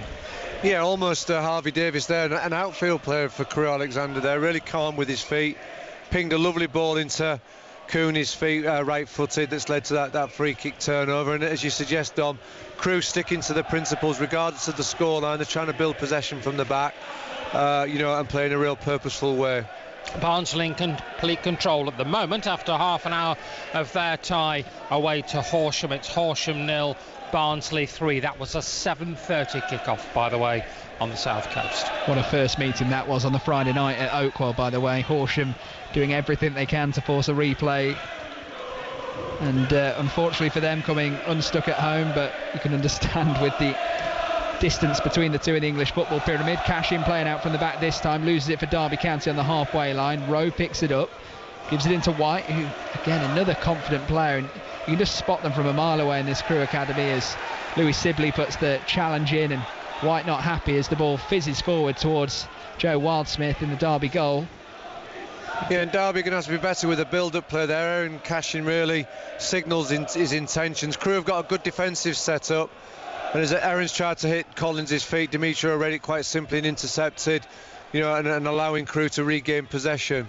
Harahan looking for the early ball over the head of Mickey Demetriou. He telegraphs it, picks it out, and Crewe come forward onto the head of Baker Richardson, keeps it going and holds it up for his team as Cooney gets involved on the right hand side in front of the centre circle, lays it out to the touchline just in front of our commentary position at Pride Park, with Billington laid back into White, left-footed ping over towards the left side of the penalty area for Derby, and Joe Wildsmith comes out of his goal, quite some distance there to gather it. Unfortunately for Derby, he collects it and rolls it out to the captain Harahan. They get going again over the halfway line, out to Forsyth, into the feet of James Collins, comes short for the ball, drops it into Max Bird, He rolls it across the centre circle to Curtis Nelson, advancing. Good through ball to Kane Wilson on the right. First time cross towards the front post, cut out by Charlie Finney. Back out to Wilson it goes. He takes another go, delivers it deeper this time towards the head of Sibley. He can't make contact with it. A push on the back at the back post on Ryan Cooney, who goes down in the Crewe penalty area. And it's going to be a free kick to the visitors on 18 minutes. Yeah, patient build-up play there by Derby. Kane Wilson into a good crossing position. Louis Sibley a little bit over-enthusiastic at the far post. And your free kicks just let Crewe off the hook there. York City 1, Chester 0, Salford 1, Peterborough 0, Grimsby 1, Slough 0, Forest Green 1, Scarborough Athletic 0, Burton 0, Port Vale 0, Accrington 1, Doncaster 0 and Horsham 0, Barnsley 3. I think I just geographically moved Horsham, said it was on the south coast, which of course is utter nonsense because it's near Crawley. Well, wherever Barnsley have gone, they're getting the result tonight as Crewe come forward down the left-hand side. Baker Richardson takes a touch just outside the penalty area, lays it back to the onrushing left back, cut out by Derby, falls for Max Bird. He advances through his defensive half over to the left hand side to Collins. His pass is picked out and Crewe come forward down the right. Dimitru into the feet of White, over to the centre circle now as they look to rotate to the left hand side with Colcott. He drops it out into the feet of Charlie Finney. Those two players combining their first league starts for Crewe Alexandra, their first taste of the FA Cup as well. These are moments in a footballer's career that they have to cherish and remember, and getting an upset here at Pride Park would be top of their wish list. Peterborough are level at Salford. Salford 1, Peterborough 1. The only cup tie without a goal is Burton and Port Vale. And that's available on 11:16 a.m. and on the BBC Sport website and app. You just head to the BBC Sport homepage, search FA Cup, and all the live commentary links are there on your respective local radio stations.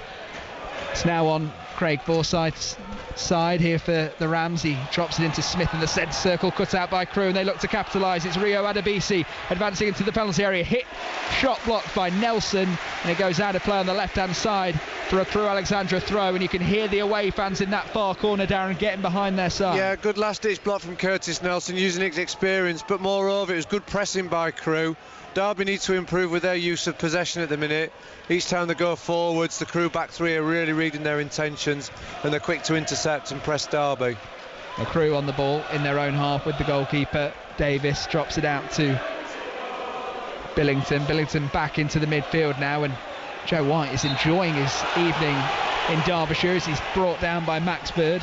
Isn't he just received his play, the ball with his back to play, dropped his shoulder, sent Max Bird one way, rolled the other, was then eventually pulled down on the halfway line. But he's made a really good start this evening as Joe White, and he's been had an eye-catching performance in the early stages of this match. Davis going to take the free kick just from the right hand side of that centre circle out on that Pride Park turf tonight as the floodlights beam down.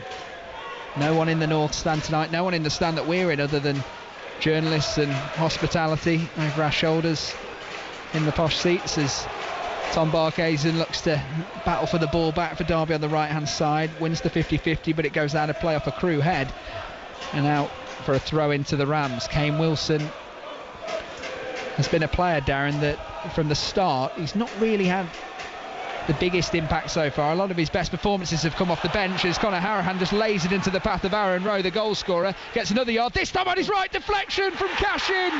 It goes past Joe Wildsmith as he lunges the other way, and that man has done it again. Aaron Rowe celebrates on his knees in front of the Alex fans. They can't believe what they're seeing tonight. In the 21st minute, it's Derby County 1, Crewe Alexandra 2. Well, after almost a perfect start by Derby County, they've allowed great sloppiness to come into their play. Crewe have got the makings of Derby at the minute. They'll get good shape when they're out of possession, set traps, and we've just seen that there where Hurricane's attempted forward ball was easily intercepted. Admittedly, Aaron Rowe benefited from a deflected shot, but it was more the setup and the pressure from Crewe that led to the turnover in possession, and Derby County have been punished. 2-1 to the visitors. Aaron Rowe is a player that has made 2 Premier League appearances in the past, back in his days with Huddersfield when he was a bright young talent under Jan Siewert, who's the head coach back then, and he is enjoying tonight. And the celebration's still ongoing as they walk back towards their half. So Crewe lead in this tie again. James Collins looks out to Louis Sibley, just says, calm down.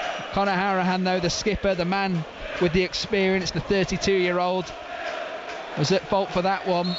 A real lapse on his part. They take kick-off. Max Bird goes straight back to him, and it goes out to Kane Wilson. How important is it, Darren, that Derby get that foothold back in this game sooner rather than later? Well, if that's the ideal scenario, I think first and foremost Derby have to become a little bit more consistent with their forwards play. They're giving the ball away too easily. You know, almost they need just to go and make 3 or 5 consistent passes. Pretty much after they scored, they were making 15, 16 and well in control of the game. But now Crewe have got the makings of them, and they seem really comfortable when they're out of possession. They're not a big possession side, Crewe. They're not up the top end of the possession stats in League Two, so they'll be comfortable to do the work out of possession. And what we've seen so far, they've been able to be really strong with their pressing play, and they've picked Derby's pockets on 2 occasions. There are goals aplenty in these ties tonight. It's now Salford 1, Peterborough 2, Grimsby 2, Slough 1, and Forest Green 2, Scarborough Athletic 0. Louis Sibley advancing for Derby County on the edge of the penalty area into Max Bird, onto his right foot on the spin, lays it out to the right hand side with Wilson. Wilson takes 1 touch, 2 touch, looking to get past Adebisi. He crosses blocks, and it goes out of play for a Derby County corner as they look to get back level against the League Two side. Yeah, better play by the Rams. Because of the defensive setup of Crewe, they're able to switch play, and we've seen it more frequently down the right hand side. This time it was from the left side. They're glad to get Kane Wilson in, but unfortunately his shot was blocked. But the Rams have good positioning now on the corner. Harahan in swinger from the far side, delivers it in towards the back post. Nelson goes up, it nearly lands at the feet of Collins. He puts his forehead on the post as the ball goes out of play for a goal kick. He didn't put it fiercely against the post, he leaned on it in absolute frustration, I should reiterate, as he jogs back to position. And it looked like, Darren, there was just a little nick as it looked to be landing at the number 9 Yeah, Collins already alluded to all the goals that are flying in around the country. We've had 3 here already, and Derby have had 2 or 3 other gilt-edged openings, and that was one of them, Dom. You know, they are finding 1 or 2 moments at the far post, and if they're able to do that, I'm sure they'll convert one into a goal. No goal on 11:16 a.m. where Burton Albion are concerned at the Pirelli Stadium, still goalless in their match with Port Vale. Pinamar Maria's side robbed of a winner in the dying moments at Vale Park in the first meeting as Josh Walker scored, and it was ruled out for an offside on Cole Stockton. But Derby here had to fight back in their first meeting, and they're having to fight back again against Crewe Alexandra as Aaron Cashin goes in on the man with 2 goals this evening to his name. Aaron Rowe gives away a free kick on the left hand side, level with the edge of the centre circle. Yeah, Derby conceding that free kick, very much reflective of Aaron Cashin's style. He's 100%, he's wholehearted and he's committed. He's up against a smaller opponent there with Aaron Rowe. On this time he was a little bit over enthusiastic and wrestled him to the floor and gives Crewe a breather. Well, the free kick's taken from the left side, deep towards Derby's penalty area. Joe Wildsmith claims it confidently. His distribution doesn't find Barkhazen, who looks to be getting on his bike early on the left-hand side. Cut out by Crewe. They come forward down the right-hand side with the captain offered. The dribbles out of play right in front of us. Actually, Corey Smith didn't leave him alone for a second. And Craig Forsyth jogs over to collect the ball and take the throw in as the South Stand watch on in his backdrop. They have seen 2 goals hit the back of the net, and it will not be ones that they particularly want to remember, as Crewe are definitely the benefactors at the moment as Collins lays it out to Wilson. Wilson, with Adebisi closing him down, has to turn back to Wildsmith. Laid out to the left hand side of the penalty area with Cashin, dribbles forward. Pass along the ground to Forsyth. His touch is back to Cashin. Cashin, not an ideal first touch that occasion as Joe White is fast on his tail. Goes back to Wildsmith, into the feet of Harahan. Gets in the middle of the defensive half. Back to Cashin now. Down the line to Forsyth. Over the halfway line. Past the 2 dugouts. Gives it to Barkhazen. Heavy touch in field. Cut out by Dimitru and falls at White's feet for Crewe.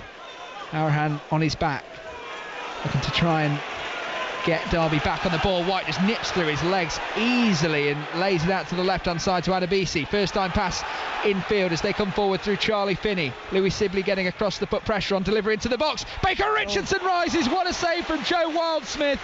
Down to his left-hand side. He had to react quickly as Courtney Baker Richardson leaped beyond the Derby defence to meet the header.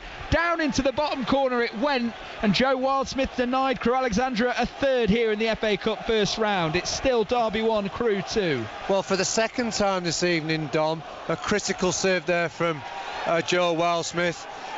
Joe White had fully tested him earlier in the first half with a save to his right hand side. This time Baker Richardson at the far post, and a great save by Wildsmith because it's going right into the bottom corner.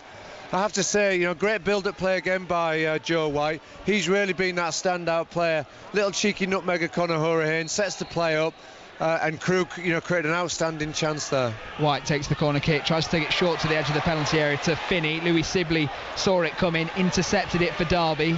On the left-hand side, he has Barkhazen on the overlap. Scored the opener for the Rams. Can he get a second as he looks to drive forward towards the penalty area? Passes it beyond to Sibley, cut out by Cooney, and out of play it goes for a corner kick to Derby County. Kane Wilson going to take one from this near side. Better from Derby, Darren?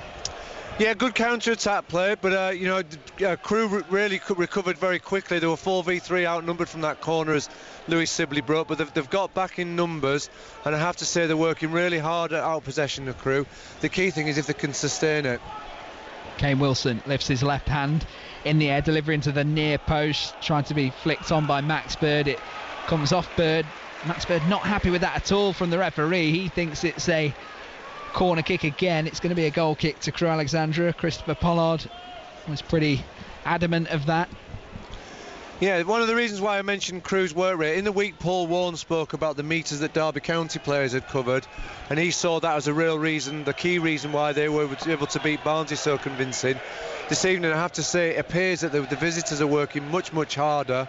They're full of energy and enthusiasm, and out the back of it, despite conceding early, it's the visitors that have got the reward so far in this game. Yeah, 8 of Derby's starting 11 had their second best running stats of the season, according to head coach Paul Warne on Saturday for that 3-0 win against Barnsley. The record here at home, 4 wins in a row. I'm going to say the cliche, all of that goes out the window in the FA Cup as Cashin lays it into the feet of Collins, out to Wilson, into Sibley. On the right hand side it's back to Hourihane, turns infield on his left foot, strokes it across to Bird. He furthers it on to Barkhazen, touch with the sole of his feet as he delivers across into the back post. Collins on the lunging effort at the back post. It goes out of play for a goal kick. He was desperate to get something on there. He lunged with his right boot and couldn't get onto it in front of the North stand. It's a goal kick to Crewe, and they set up with those 2 men in the 6-yard box almost to take the goal kick short.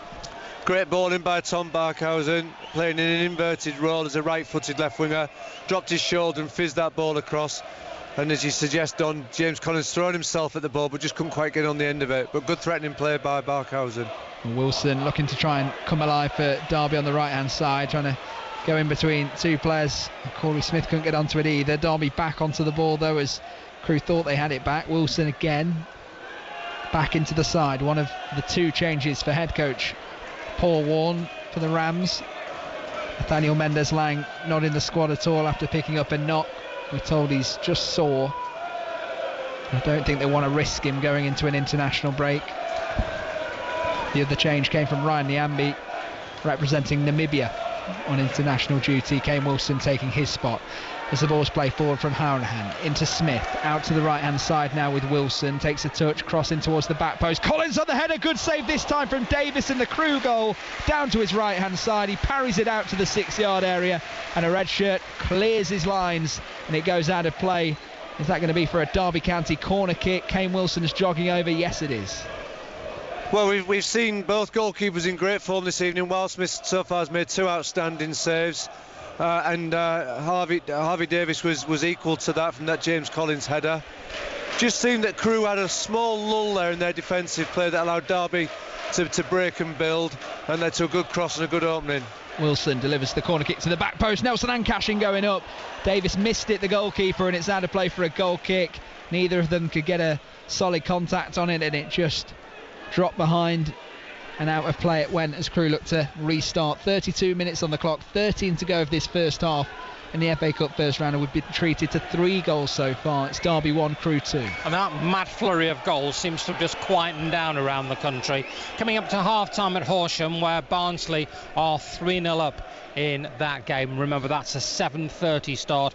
All the rest of the games kicked off at 7:45. Forest Green have just got a third against Scarborough Athletic. Forest Green 3, Scarborough Athletic 0. Crewe work it out to the left-hand side. Played forward, dealt with by Derby, back to the Crewe shirt again as they just go back towards their own penalty area, with Davis, the goalkeeper, confident to turn inside Barkhazen and play it short. It goes out to the right hand side. Billington's pass up the line is intercepted and it ricochets off him. Derby get a throw in a good position here. Forsyth 1-2 with Barkhazen into the feet of Collins, back out to Harahan as they look to rotate to the right. Kane Wilson again looking to go up against Adebisi. Couple of step overs onto his right foot, tries to dink one towards that back post. Forsyth battling with Cooney, who goes down holding his head, and that is a stoppage inside the Crewe penalty area. He's not happy at all. He's got some real pain there. He's back up to his feet immediately. He's shouting over at Craig Forsyth, and Tom Barkhazen here back to his feet very quickly. He's holding his head looking at the referee, and peculiar situation there, Darren. Well, I can see all sides of the argument with this one, Don. The ball's come to the far post. It did appear to me that Craig Forsyth did foul Cooney at the far post. Whether he led with his elbow, that's a little bit too far away for us to see, but he did go to the ground straight away, which naturally then, when the referee blew for the head injury, the home fans have got a little bit frustrated and jumped straight on it. Of course, the Crewe staff are straight out into the technical area trying to protect their players' corner. I can see all angles, and in the end, neither side are really benefiting, because we're going to get a drop ball that the Derby County Crewe surrender possession to. And it's gone straight back to Harahan. Short pass into the feet of Barkhazen. They play it into Aaron Cashin. Bit of time and space to run into as he advances towards the edge of the Crewe penalty area. Nice ball out to the left hand side. First time cross from Forsyth is heavy, goes beyond the penalty box and out of play in front of the East Stand for a throw in the Crewe left back position. Port Vale are ahead at the Pirelli Stadium. Gavin Massey on 31 minutes. Burton Albion 0, Port Vale 1. Commentary on BBC Radio Derby 11:16 a.m. and also on the BBC Sport website of that particular tie. And the winner of that tie will face Stevenage away from home in the second round. The winner of this tie here at Pride Park tonight, currently led by Crewe, will be a home tie against Bristol Rovers as Derby try and thread it through to James Collins. He gets a touch on it, but he's offside inside the penalty area, and Crewe Alexandra get a free kick deep inside their own territory. Harvey Davis, first loan of his career, Darren. That's always a big step, isn't it, for a young player? And at the age of 20, is he in good hands at Crewe?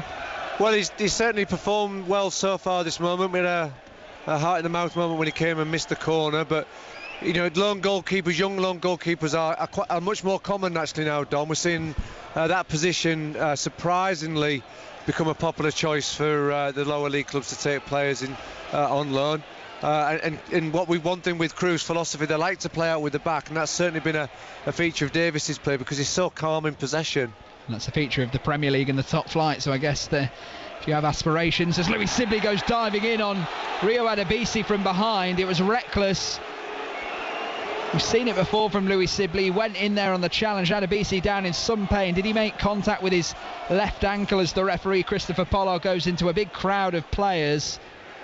Goalkeeper Harvey Davis, who we were talking about then, is helping Adebisi, the man that set up Crewe's first in the first meeting between the two teams. Louis Sibley being called over by the referee now to have a private conversation in the company of the captain Horahan, and it's a yellow card for Derby County's academy graduate Louis Sibley. He's struggled to hold down a starting place in this side, final year of his deal this season. You'd think it would be a big campaign for the youngster, and It's gone in there. He's on a yellow now, Darren. Yeah, and I think that's what you've just described there, Dom, has possibly contributed to why he's a little bit frustrated. The game's not going in the direction that Derby would like, and Louis not quite really got into the game yet either. So invariably, I think that challenge there was born a little bit out of frustration, and of course it's resulted in the yellow card and a big stoppage in play that's allowed the Crewe players to get their recovery. Derby pick up the ball from the free kick. It goes long into their half. It's out to the right with Wilson. Now to Sibley. It goes out of play off Sibley, according to the linesman on the far side. And Crewe quickly take it. Infield it goes. Laid back towards the halfway line. On the left-hand side for the visitors. Into the feet of White, who's not been as involved in the last 5 or 10 minutes or so, since Crewe got their second in the 21st minute. 7 minutes to go the first half. The ball's fired forward to Baker Richardson. Nelson deals with him, headed out to the left hand side. Crewe get back on the ball though and work it back into Dimitru. Drops it into the captain, offered on the edge of his penalty area. Nice right-footed side-footed pass into the feet of Cooney. Cooney tries to release Baker Richardson down the right.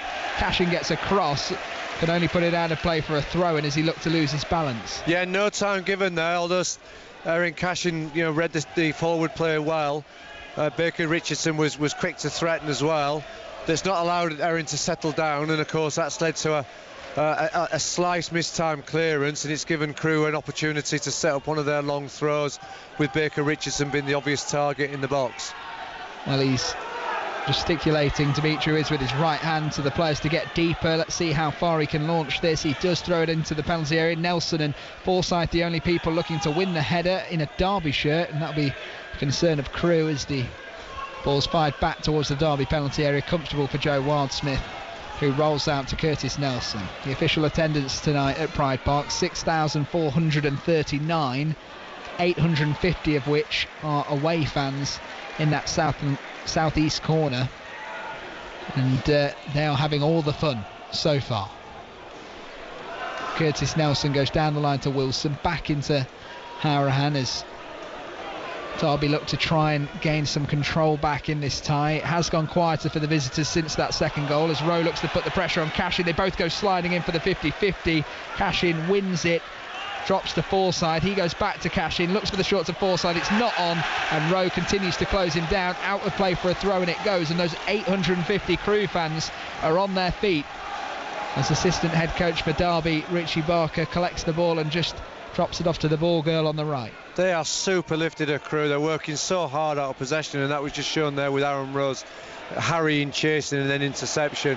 What's also interesting, just been watching Conor Hurrihan, the last 2 or 3 times he's received it, he's played back and square, and he's just done the same again, and almost like his confidence has been slightly dented. And we're seeing that when Derby go forward, Crewe are quick to react and intercept and put the Rams under pressure. Well, he goes square this time to Smith, who furthers the pass out to the right hand side to Wilson. He goes up against Finney, lays it back to Smith, cross into the box is blocked, but it still makes its way through. Hourahan catches it on the left foot, fires it, good block from Crewe, and it goes out of play for a throw-in on the right hand side. Some game at Blundell Park. Grimsby 2, Slough Town 2. Slough from the National League South, Grimsby of League 2 2-2, all square. Forest Green have a fourth. Forest Green 4, Scarborough Athletic of National League North 0. David Brent would be happy with that scoreline at Grimsby. Slough Town with an equaliser there. Does seem across the country, doesn't it, Dom, that everybody's going for it tonight. Nobody wants this extra time. They just want to get the business done. And I'm not saying that defence goes out the window, but all sides it appears across the country, and including this one in front of us, both sides are really going for it. They really are, and you just wonder when you look at the bench, could that be the difference to this tie, Darren? You look at Crewe's, it's depleted, just 1, 2, 3, 4, 5, 6 names on the bench for them, 3 of which are academy players, and then you've got 9 on Derby's bench with the experience of the likes of Martin Waghorn, Joe Ward, and the youthful exuberance, shall we say, of Dejon Brown and Tony Weston to call upon. Crewe, we'll come back to that as Rowe just gets tackled from behind by Cashin in the centre circle. Commanding challenge from the Derby centre half. Driving forward to the Crewe penalty area. Lays it off to Sibley on the right hand side. In onto his left foot. Looks to shoot. Blocked. Out to the left hand side with Barkhazen. Collins keeps it alive. Back to Barkhazen it goes. He gets to the touchline on his left foot, checks back onto his right, dinks towards the back post. Cashin going in for it, can't get onto it. Defended by Crewe. Out of the penalty area it goes, kept alive by Harahan. The danger is not cleared just yet. Derby on the right hand side with Wilson. Cross into the back post, hung up at the back, but Collins can't get onto it, and Cooney just gets enough of a touch on it to force it out of play for a throw-in, and Craig Forsyth quickly trying to restart for Derby County. Well, that defensive pressure really came, the opening really came from Aaron Cashin there with really good defensive play. Just a little bit too heavy with his layoff to Lewis Sibley. That meant he had to take a touch and the moment was lost. Harahan, nice little ball in behind to Collins, who's held up by Dimitri. He has Barkhuizen on the overlap, fits across goal. Sibley nearly arriving. Crewe do enough. I think it was the recovering Finney who got a contact on it at the back post just to keep it out of Louis Sibley's grasp. He was going to put that into the back of the net. He just felt it at the back post, and White has it for the visitors now. Lovely switch of play out to the left hand side to that man Finney, advancing in an attacking role now. Has Adebisi inside, he looks for him. Adebisi not on the same page as Nelson intercepts, charges forward as he gives the ball to Louis Sibley. Sibley plays it out to the right now with Collins. Nelson has continued his run to the penalty area. Collins step over in onto his left foot, no cross into the box. Nelson's still up there, the centre half for Derby. Late to Max Bird, hits one on his left foot, hits the crossbar. What an effort from Max Bird, the Derby County number 8. He found it in the middle of the attacking half for Derby, worked it onto his left foot, caught it, it went central, it was moving in the air, and did Harvey Davis just do enough to get some contact on it? Yes, he did. It's a Derby County corner, just with 2 minutes of the half remaining. My goodness, end-to-end football, Dom. Charlie Finney did ever so well defending at that far post for Crewe to then set up the counter-attack. He then gets into the final attacking third, and actually it was him that lost possession that led to Derby breaking, and Max Bird found in space Wilson with a thunderous shot. Short, gives it to Barkhuizen, bends one towards the far corner, saved to his left by Davis. Still alive on the right hand side for Derby. Collins gives it into Bird, he wants another crack, does this time, looks for the back post, can't find Harahan arriving. Another corner kick to Derby. They're looking for an equaliser with 1 minute to go of the 45. Big spell this from Derby, back-to-back corners. Lee Bell's in his technical area telling his players to calm down, keep the discipline. You know, as Rams have really got the ascendancy now and trying to get that equaliser just before the break. Wilson lines up this corner kick. Referee Christopher Pollard just sorting out some off-the-ball issues in the penalty area. He's talking to Aaron Cashin. Is that Rio Adebisi as well? Both having a conversation. Cashin seems content with that conversation, as does Adebisi, as they continue to go toe-to-toe with each other towards the back post. Delivery in from Wilson onto the penalty spot. It's still alive. Harahan swings a left boot at it, can't make contact enough to turn it goalwards, and out of play it goes for a goal kick. That was a flash of an opportunity that he just couldn't quite make the contact on, Darren. No, he couldn't. What the Crewe lacking in height, really, as I mentioned earlier, with O'Riordan absent from the side, who's their main defensive presence. They make up with enthusiasm and numbers. You tend to see 2 or 3 challenging for the ball, and they've got lots of numbers in and around the goal there. So it was well covered. This allowed Crewe to gather some get some important rest as we go into the stoppage time, Dom. Well, the Stewards just been handed the board here at Pride Park. 3 minutes added on in the first half as Adebisi just gets a toe on the ball inside the Derby half, trying to find the run of Rowe in behind Aaron Cashin, couldn't do so. It goes all the way through to the Derby goalkeeper Wildsmith. Out to the right hand side, it's played now to Wilson, looks for the head of Smith, he flicks it on. Derby's number 9 James Collins squares up with Billington, hits one on his right, deflection up into the air, out behind it goes for a corner kick on the far side this time. 45 seconds of that additional 3 played. Conor Harahan is going to be the latest Ram to take a corner kick. 3 corners in 3 minutes, Dom, reflective of Derby's pressure and intensity in trying to get that equaliser. And he gets ready, lifts his right hand in the air, delivery in towards the penalty spot once again, and no one can make contact once again. Up in the air it goes, Forsyth keeps it alive, bouncing, Max Bird lunging at it, falls to Sibley on the volley, dipping effort, doesn't catch it perfectly, and Harvey Davis just falls to the ground and clutches the ball in his hands as he tells his side, no short play this time, get long, get the ball out of the Crewe Alexandra half.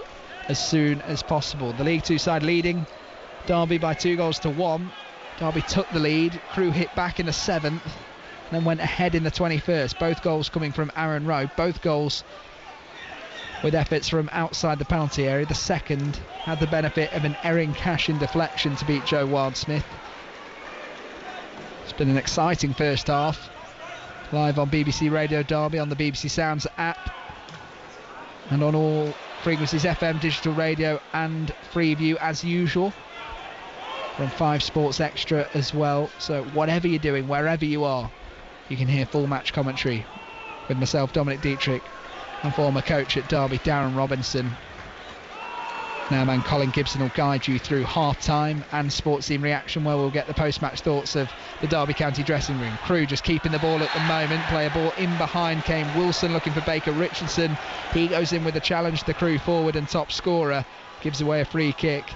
And Derby just looking to use the last few seconds of this first half, Darren, to try and get that famous goal just on the brink of half-time. Yeah, since the board's gone up, Crewe, you can see why they're 4th in League Two, have kept the ball quite well, just tried to eat the vital seconds away, eventually playing the ball in behind that Baker Richardson was attempting to chase down, but it's given them good territory and good field position, and we're almost into the dying seconds now, Dom.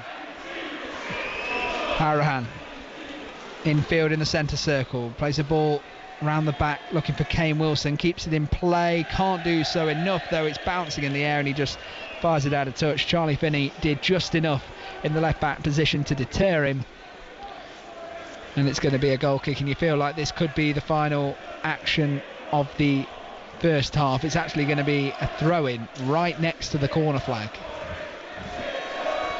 Yeah, and all Crewe pretty much got all 11 players on a postage stamp there. They're all got over to that far left-hand side, just ensuring they've got good shape. And there goes the half-time whistle here at Pride Park in the FA Cup first round replay.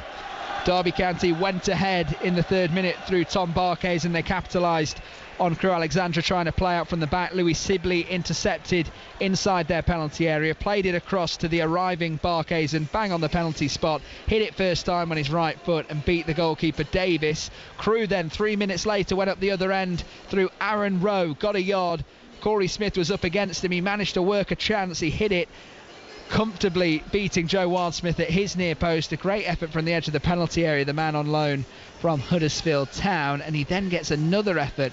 Conor Harahan had the ball inside Derby's half, he laid it across to the left hand side. Rowe intercepted, drove towards the edge of the penalty area, hit the shot that deflected off Erin Cashin to beat Joe Wildsmith in front of the south stand, as Crewe ran away to the southeast corner where their 850 travelling supporters are situated tonight to celebrate their lead. And that is how it leaves us at half-time. Colin Gibson, Derby County 1, League 2 Crewe 2. Yes, it all seemed going swimmingly after around 3 minutes, and then the League Two side turn it all around, and Derby again have to come from behind in this FA Cup first round, as they did at Gresty Road when they trailed 2-0 going into the dying minutes of the game, but managed to get the equaliser and take it to a replay. Burton trail 1-0 at the interval. This is Midweek Sports Scene on a Tuesday evening. FA Cup live football for you here on your local station, BBC Radio Derby Sport. BBC Radio Derby Sports Scene. 2 T's. So 25 minutes away from 9, half-time. It's Derby County 1, Crewe Alexandra 2. It's Burton Albion 0, Port Vale 1 at half-time. We'll get details on that in just a few moments. If scorelines stay as they are, Alfreton Town will be the only side from the local area who will be into the second round of the competition. By the way, they are playing tonight and they're leading by 1-0 at Rushall Olympic.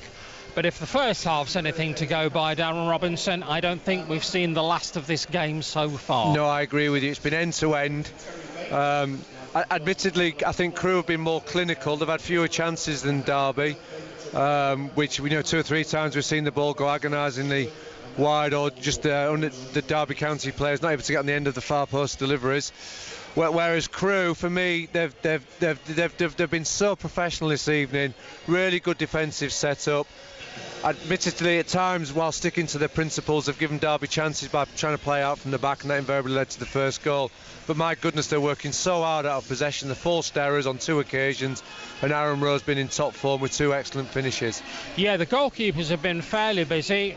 Joe Wildsmith has made 2 absolute top draw saves, hasn't he? Absolutely, and it's kept the Derby in the game with the scoreline being 2-1, and on both occasions, the Crewe were leading by that particular scoreline. A real standout player for me has been Joe White this half. He had an excellent free kick that brought the best out of Wildsmith, but similarly, he's also been really quite calm in possession. He's megged Conor Hurricane, and he really hasn't learned to skip around who's the elder statesman and the one with the pedigree in this fixture.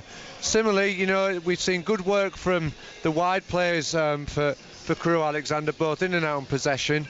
And they're getting through an awful lot of work. And one thing that will be really interesting, Colin, as we go into this second period, is this strength in depth. Crewe have got 5 players actually on the bench that haven't played any minutes at all this season. They've got 2 18-year-olds, a 17-year-old and a 19-year-old.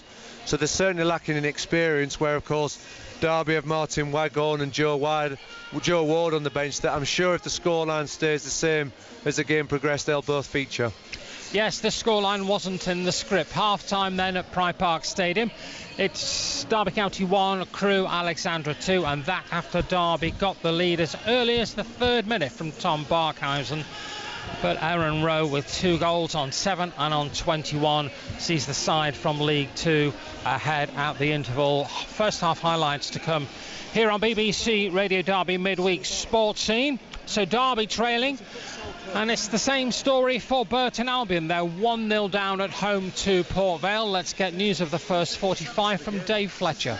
Yes, Colin, the trail by a goal to nil. Gavin Massey just past the half hour firing home after Max Crocombe made 2 really, really good saves. One from Eche Ikpiezu, who we'd also saved from a few minutes before. But Burton started this game really, really well, forcing a couple of corners, having a couple of shots inside the penalty area blocked. Joe Powell fired over from distance, and you rather felt that they might go on, get a goal and then cruise through the rest of the game. But they were disrupted by an injury to Jasper Moon. He's still out there, or was still out there, for the entire 45 minutes, but it got a real clout in the mouth off Ikpiezu that the referee didn't spot. And then when he went down after the visitors got a corner, he was told to get off the pitch and clean his mouth up because there was blood pouring out of it.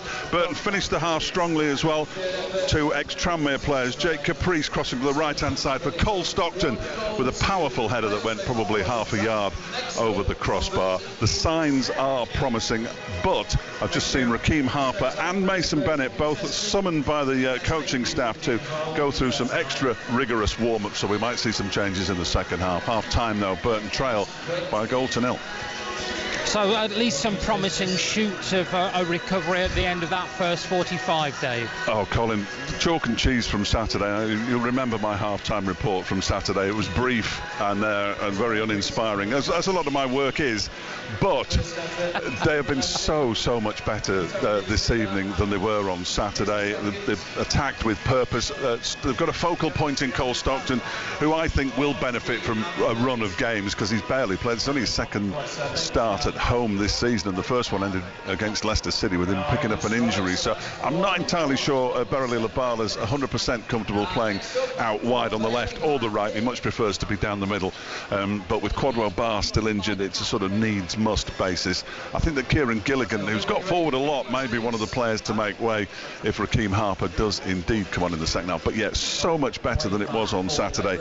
And that chance for Stockton just 2 minutes out from half-time suggests that Burton can create opportunities, and they only have to take one of them to force extra time, and who knows, Colin, who knows, even a penalty shootout.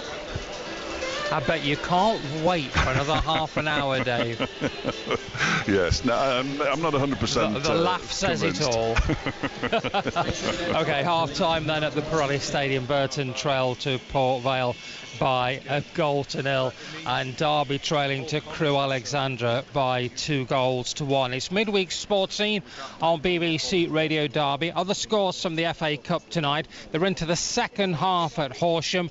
It's Horsham 0, Barnet Barnsley 3, Accrington 1, Doncaster 0, half-time score, Forest Green 4, Scarborough Athletic 1, Grimsby 3, Slough 2, a real ding-dong affair at Blundell Park, Salford 1, Peterborough 3 at the interval, and York City 1, Chester 0.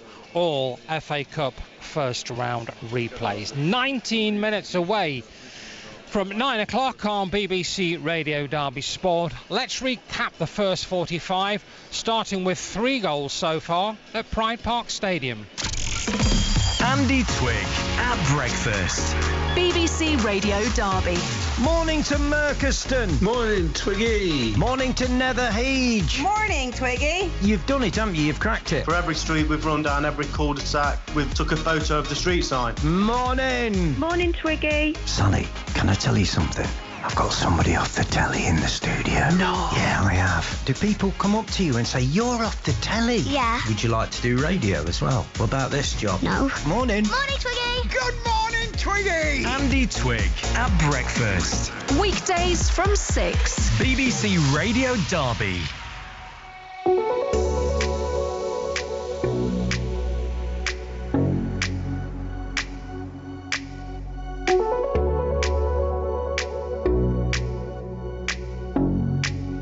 Crewe give it away in their own penalty area. Simply squares it across. Tom Barkhazen on the penalty spot. Puts Derby County ahead in this FA Cup first round replay. Crewe tried to play out from the back inside their own penalty area. Louis Sibley was wise to it. He picked up the ball, squared it across, and Derby's number 7, Tom Barkhazen, arrived to finish on his right foot. 4 minutes on the clock here at Pride Park. Derby County 1, Crewe Alexandra 0. Rowe, step over around Smith onto his left foot, into the near post, and Crewe have an equaliser. What a hit that is! Aaron Rowe has the Alex level here at Pride Park immediately after Derby have taken the lead. 3 minutes have been played. Rowe gets a yard around Corey Smith and fires it to Joe Wildsmith's right. He can't keep it out, the Derby number 1, and the Crewe Alexandra players celebrate in front of their travelling support in the southeast corner. It's Derby County 1, Crewe Alexandra 1. Connor Harahan just lays it into the path of Aaron Rowe, the goal scorer. Gets another yard, this time on his right, deflection from Cashin.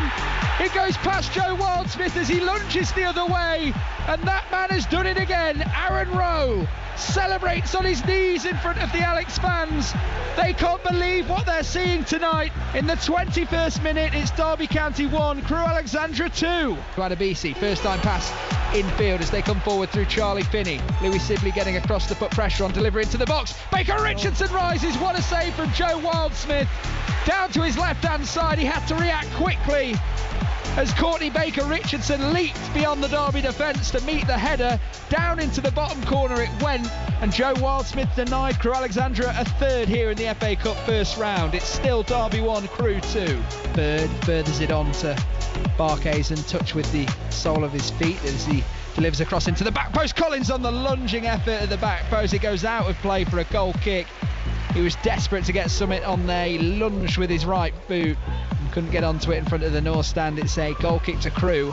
Wilson takes a touch, crossing towards the back post. Collins on the header, good save this time from Davis in the Crewe goal. Down to his right hand side, he parries it out to the 6-yard area, and a red shirt clears his lines and it goes out of play. Is that going to be for a Derby County corner kick? Kane Wilson's jogging over. Yes, it is. Collins gives it into Bird. He wants another crack. Does this time. Looks for the back post. Can't find Harahan arriving. Another corner kick to Derby. They're looking for an equaliser with 1 minute to go of the 45. But it haven't come as yet, and Derby trail at the interval to League 2 side Crewe by 2-1. Just started raining here at Pride Park Stadium. Should make that green sward that little bit more slippy on top. Half-time then, Derby 1, Crewe 2. All to do for the Rams, all to do too for the Brewers.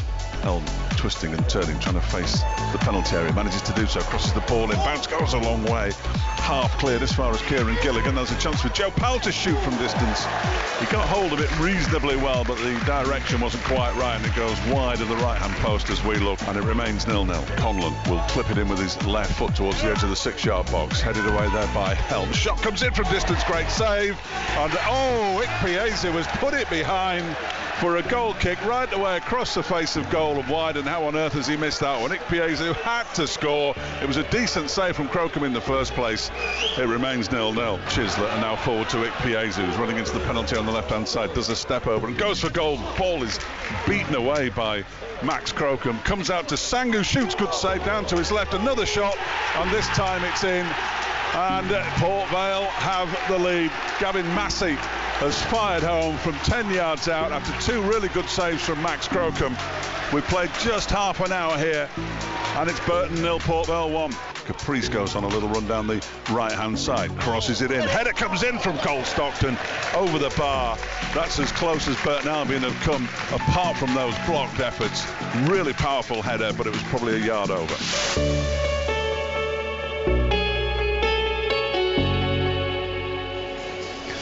So Burton Albion trail by 1-0 to Port Vale. Derby County trail by 2-1 to Crewe Alexandra. Both FA Cup first round replays here on BBC Radio Derby, on the BBC Sport website, on BBC Sounds for the Rams, and on 5 Sports Extra as well. Okay, we're waiting for the players to come out here at Pride Park Stadium. I believe that the players are returning out onto the field at the Pirelli Stadium. So it seems a good time here on BBC Radio Derby Sport to go our separate ways. BBC Radio Derby Sports Scene.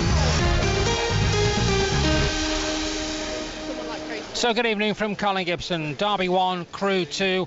Elsewhere into the second half of the game at Horsham, where Barnsley seem to be in complete control. Horsham 0, Barnsley 3. The winners are away to Sutton United. The rest are half-time scores. Accrington Stanley 1, Doncaster Rovers 0. The winners are away to Peterborough or Salford. Forest Green 4, Scarborough Athletic 1. The winners there are away to Blackpool. It's Grimsby 3, Slough 2. The winners of that tie will face a trip to the Kassam Stadium to play Oxford.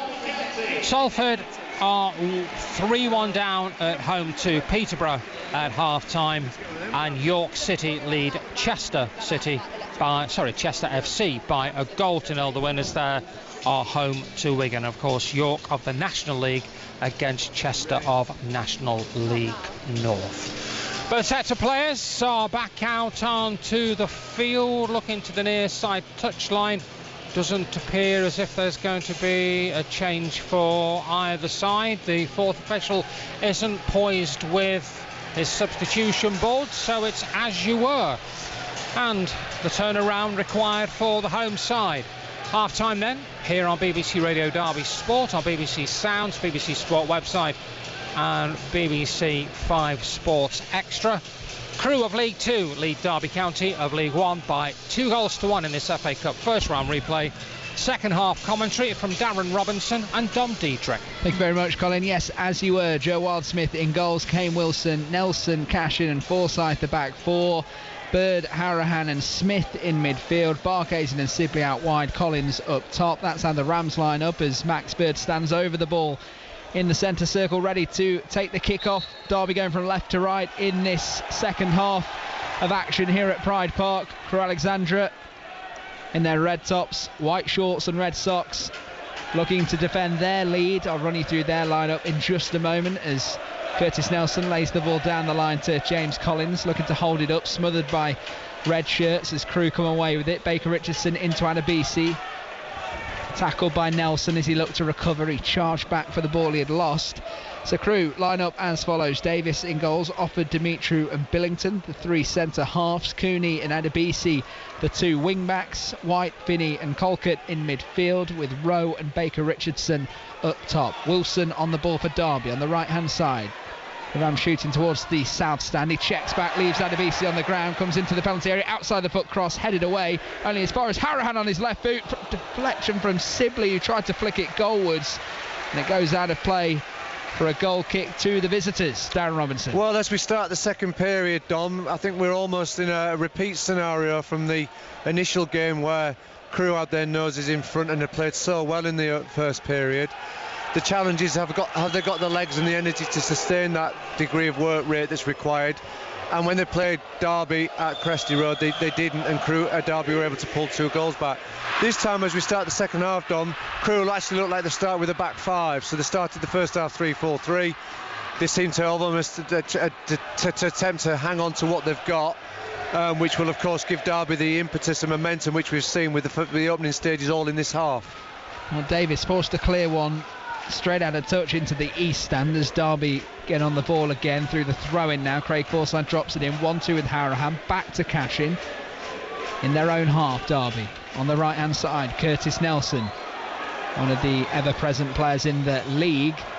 He's not been used all too often in the EFL Trophy so far this season. He was used in the game against Crewe first time out, playing alongside Sonny Bradley with Aaron Cashin's bid to get back into the team. He is in there this time on the left side of the 2 centre halves. Conor Harahan scored the equaliser at Cresty Road on the ball on the halfway line. Back now with Cashin into the feet of Max Bird.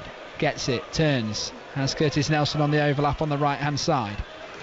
Halfway inside the attacking half, goes down the line to Wilson, squares up against Adebisi, couple of touches, cross, blocked, deflected through to Harvey Davis, the goalkeeper for Crewe Alexandra. He made one great save in that first half. Joe Wildsmith channeling his inner Gordon Banks with one of the saves in front of the south stand, and some good goalkeeping on display so far as Davis just kills the clock in the 48th minute of this game and fires it forward.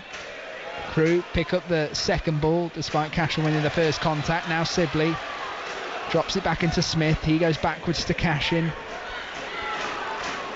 Through the lines he goes to Bird. First time touch back to Smith. Smith desperately looking forward for an option. Instead he goes sideways to Nelson. Now to Wilson. Touch out of his feet. Little cross. Interesting idea there. As he looked for the front post run of James Collins. It's cut out by Crewe. Finney trying to get rid of it as he drops it infield to Luke Offord. Great composure to turn on Sibley and lay it back out to Finney, who plays it down the line. Nelson heads it back in towards the Crewe penalty area. They get back on the ball through Dimitri, who fires it out to the right hand side. Forsyth wins this header and Crewe pick up the loose ball again. Here comes Rowe, the man on a double, looking for a hat-trick here at Pride Park tonight. Ball over the top, played through from Colquitt, cut out by Cashin into the feet of Harahan. Goes back to Cashin. Baker Richardson on his back. He puts a little shoulder into him there, puts Cashin to the ground, and it's deemed a free kick. There's a nearly moment there, Darren, as Cashin was lent on by Baker Richardson, whether the referee would give it because the number 9 for Crewe was in on goal. Yeah, it was a foul, Dom. Very typical Baker Richardson. I've seen a lot of him in his career from his Swansea City under-21s days, and he's a very physical player. Sonny Bradley experienced that in the first leg, and in this replay Aaron Cashin's also coming under that type of attention. I have to say, Dom, I find this game from a coaching perspective fascinating. Crewe have gone to sit in, they've got the back 5, and they're really looking to hold the game. Derby looking to move down the left hand side. Forsyth into Barkes and cut out. Sibley picks up the loose ball, works onto his left foot, couple of touches, hits one, blocked, bouncing into the penalty area, falls to the edge of it. Can Forsyth win the header? He can't. Charlie Finney does. It's only as far as Corey Smith. First time pass on the right foot to Harahan. Gets it down on the deck, gives it into Smith. Pings one out to the right hand side that Wilson brings under control. Step over onto his right to the touchline, blocked by Finney again. Played back to Max Bird, touch onto his left, cross into the box is an intelligent effort, but no one was making a run. This is why I find this game fascinating, because from a coaching point of view, Crewe, they're managing the game, they're killing the clock. We've got Charlie Finney gone down with cramp. So you can see that Crewe are imparting these tactics to slow things down and to frustrate Derby County. That's the coaching perspective. From the fans' perspective, I could find this evening becoming quite frustrating for the Derby fans, because invariably Crewe are not going to enter into this end-to-end type ebb and flow type nature that we saw in the first half. Already, pretty much from the outset of coming back out for the second half, Crewe are going to attempt to keep things tight and make Derby as frustrated as possible. Well, Charlie Finney down on the ground as he gets back up. This is his first his first start for Crewe Alexandra here tonight. You wouldn't want it ending prematurely in the 52nd minute, but it looks like it's going to, as Connor Thomas is getting ready. Charlie Finney, the second of the Finney family to make a start for Crewe Alexandra. His brother, Ollie Finney, was a promising prospect at the club a few years ago, as Charlie Finney makes his way off the pitch fairly slowly, I think it's fair to say, and we're going to see a double change here. So it's going to be Connor Thomas coming on, Charlie Finney coming off, and then it's going to be Shiloh Tracy making his way on here this evening for Charlie Colcott. So the two players making their first league start have both been substituted in the 52nd minute, down. Yeah, and we mentioned earlier whether Derby would bring some of their more experienced players on. Crewe have done that. They've got only two experienced players on the bench, and both of them were starters at the weekend, so they've rested them going into this evening. So by adding the extra experience into the side, they're hoping that it's going to help them manage their way through that game. Frustratingly for Paul Warren, you can see straight into the technical area, Shiloh Tracy has come on with both boots untied. That's invariably then seen him drop down and kill seconds into the clock, or add on to the extra time that we may see as he's tied his laces back up. Yeah, Rams fans frustrated, I think that's fair to say, as Adebisi picks it up for Crewe in the centre circle, laid back now to Offord. Looking out to the left-hand side for the substitute Shiloh Tracy. He gets his first touches on the ball in his blue boots tonight. Goes back to Offord. First time clearance upfield. Finds Baker Richardson. No, it doesn't. Great defending there from Curtis Nelson to bring it one under control, and then on the volley clear it away. Falls to the feet of Crewe though. Adebisi. Infield to Joe White. And that's impressed the Newcastle United loanee.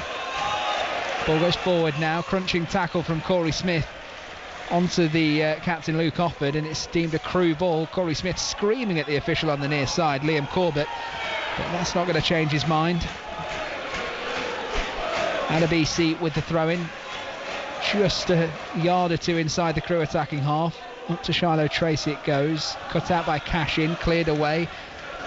Collins looking to play catch-up and get onto it and battle with Dimitri. He can't. He does this time though, as it's pumped forward again. It falls into the midfield with White, clears it away on his left foot. Harahan can't beat him to it. Cashin heads it back towards the Derby attackers, as Derby really can't get this ball going at the moment. There's no flow, there's no rhythm about it, and this is something we've become accustomed to watching Derby County this season. Certainly in the last couple of weeks, Darren, there has been a rhythm, there has been a flow as they move down the left-hand side brilliantly. Forsyth 1-2 with Bird, cross into the boxes early, and it's closed down by Davis before Collins can get onto it, but he does give his fullback the appreciation.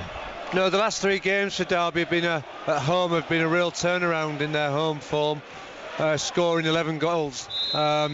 Without much of a reply really, which gave Derby much hope going into tonight's game. And when they scored so early, I think pretty much expected that Crewe were not going to, turn things around. But my goodness, their work rate, their pressing, and almost their clinical finishing has helped them to get their nose in front. And we're approaching the hour mark, and it's the Crewe fans that you can hear in full voice. And Corey Smith gave away a free kick just in front of us. Joe White delivers the free kick in towards the back post. Wildsmith collects it comfortably. Colin Gibson can bring us the latest scores. Yeah, not too many changes around the country in this second half. We've not had the goal glut or the goal flurry. Just on the point of when Shiloh Tracy comes on, and we'll break off for the moment. Well, Forsyth goes into James Collins. Derby give it away. Crewe Alexandra on the counter-attack, come down the right-hand side. Baker Richardson up against Cashin, takes a touch to run beyond him on the right-hand side. Cashin just nudges him in the back as it goes out of play for a goal kick to Derby County. Lee Bell and the Crewe coaching staff frustrated at that decision, but can you agree with it, Darren? I was waiting to jump actually on Colin Gibson's point, because I think you were going to talk to me about his laces. When Shiloh Tracy comes on and hasn't done his laces up, it's deliberately time wasting. Shouldn't the referee say to him, "Oi, if you can't get dressed to come into a football match, get back off, do your laces, and let me know when you're ready to come on"? Actually, it's before that, because the fourth official inspects your kit. Yeah. So invariably you go on to check your stud, make sure your footwear's safe. For me, the health and safety element, you see both your laces are undone. But I think that's been a deliberate attempt there by Shiloh Tracy, and just eating into the seconds of the game. And unsurprisingly, it led to much frustration by Paul Warne, the Derby County manager. Louis Sibley on the ball for Derby in the centre circle. Erin Cashin receives it. We'll find out if those minutes get added on. I'm sure they will be accounted for. As Bird plays it in behind Barkheisen's touch is heavy. And it goes through to Harvey Davis. He thought he was in then. Just got a bit muddled between his 2 feet as he got the ball inside, and it could be bearing down in on goal. Joe Ward has been signalled by head coach Paul Warne. He's been warming up. He's had that setback with injury. He could be making a return once again here tonight against Crewe. Aaron Rowe on the right hand side for Crewe, level with the edge of the penalty area, lays it backwards. Down the line it goes, ball across to Luke Offord, is cut out by James Collins on the halfway line. Chance here for Derby if they can get men forward. He tries a ball down the line for Sibley. It's heavy, goes beyond Sibley. Offord picks it up, lays it back to Davis, his goalkeeper, and it's out of play on the right hand side in front of the Derby technical area for a Derby throw-in. And here comes the substitution. Joe Ward, Darren. Yeah, it wouldn't surprise me. This is where I'll come up with the famous stick to punditry line, but I could see Derby pushing Wilson on one and replacing Louis Sibley, who's come over to right wing from number 10 with Barkhausen going into the middle. You know, Wilson's very good on the front foot, and of course Joe Ward's very good at supporting from behind, so I could see that as the Rams' tactical change. Well, Wilson trying to get back on the ball as he gives it away again through Louis Sibley this time, and down the line it's cleared away by Crewe.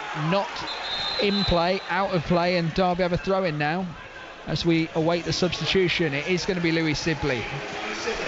Former coach Darren Robinson at Derby County calling that one to a T. Let's see if the second part of it's correct as well. Darren, Louis Sibley makes way after just under an hour here at Pride Park tonight, and Joe Ward, the Derby number 23, is back. Yeah, and he's straight on the ball to take the throw in, which Wilson as the fullback was usually taking, so I think that we will see Wilson playing a little bit more advanced. You know, I think from a Derby perspective, that's a good move. You know, he was formerly a winger, as you know, Dom, and he's got very good forward play, as has Joe Ward, who prefers to support from behind. Well, Curtis Nelson is going to take this throw in now as Derby win another. He's going to launch one into the penalty area. Craig Forsyth at the front post looking for the flick on, can't make contact. Crewe do. Rowe tries to clear it away on his left boot, slices it, goes back to Wilson now on his right foot, digs underneath it towards the back post, rolls all the way through to Shiloh Tracy for the visitors, looking to try and make an impact off the bench. Crewe made 3 changes tonight. He was one of them as he goes down the line to White. Just an early ball into the box. It's blocked by Corey Smith. Out of play it goes for a throw-in on the far side in front of the east stand, and head coach Paul Warne and assistant head coach Richie Barker are in deep conversation down below us in the dugout. And no rush from Crewe to restart the throw-in. They had all 11 men back in their box there when Shiloh Tracy picked the ball up at the far post. He tried to break forwards. He was pretty much a lone soldier there. Until eventually they were able to win a throw-in, and of course Crewe just regroup, get the numbers and get their shape. Offord comes forward, out to the left now with Adebisi. A reminder, the winner of this tie will play Bristol Rovers at home. An hour gone, Derby trailing by a goal to 2 against Crewe as Adebisi gets it at the touchline, cross into the box, deflected. Joe Wildsmith collects it at the front post. But all goals coming inside the first half so far in this fixture. Bird, middle of his own half, pings one out to the left hand side to the feet of Barkhays and brings it down well. Has Forsyth on his left, comes in field on his right, goes across to Bird, one more to the substitute Joe Ward, touch out of his feet, early cross towards the back post. Corey Smith is there, Dimitri wins it, lands on the edge of the penalty area, flicked on by a Crewe head. Joe Ward recycles it, and Erin Cashin gets back on the ball for Derby on the halfway line. They need to do something to lift them, Darren, don't they, here at Pride Park? It's gone very quiet as Bird looks to thread one through to Barkhays, and his touch isn't great, can't find Collins, and Crewe get it again through Rowe. Yeah, and I think from Bird, tackle goes in, and a free kick to the visitors halfway inside their own half. Sorry, Dom, I was going to say I think that's why Derby have brought Joe Ward on. We've seen straight away with his first touch and delivery, he offers that extra crossing threat. Derby have got two, crossing threats now down that right-hand side. Tom Barkhausen's gone over onto the left flank that offers that threat by coming in off the line. And invariably the informed James Collins still continues to lead the line with Max Bird in behind. We're listening to BBC Radio Derby's coverage of the FA Cup first round, available on BBC Sounds, FM, digital radio and Freeview.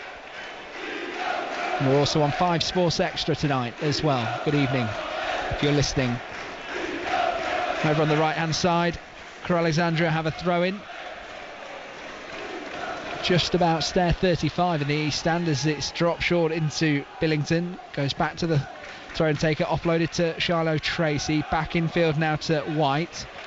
White under pressure from Forsyth, wriggles away with it. Free kick given though.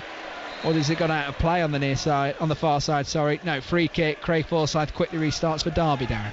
Yeah, interesting again with Crewe's tactical approach. They've got Mickey Demetrio with a long throw. They scored a well-worked long throw against Harrogate earlier this season. But tonight, since they've got in the lead, he comes over, but he's looking into feet and again just trying to keep possession and eat vital seconds into the clock. So that long throw and putting possession at risk is not an option to the railway men at the moment. And they all count at the moment as Max Bird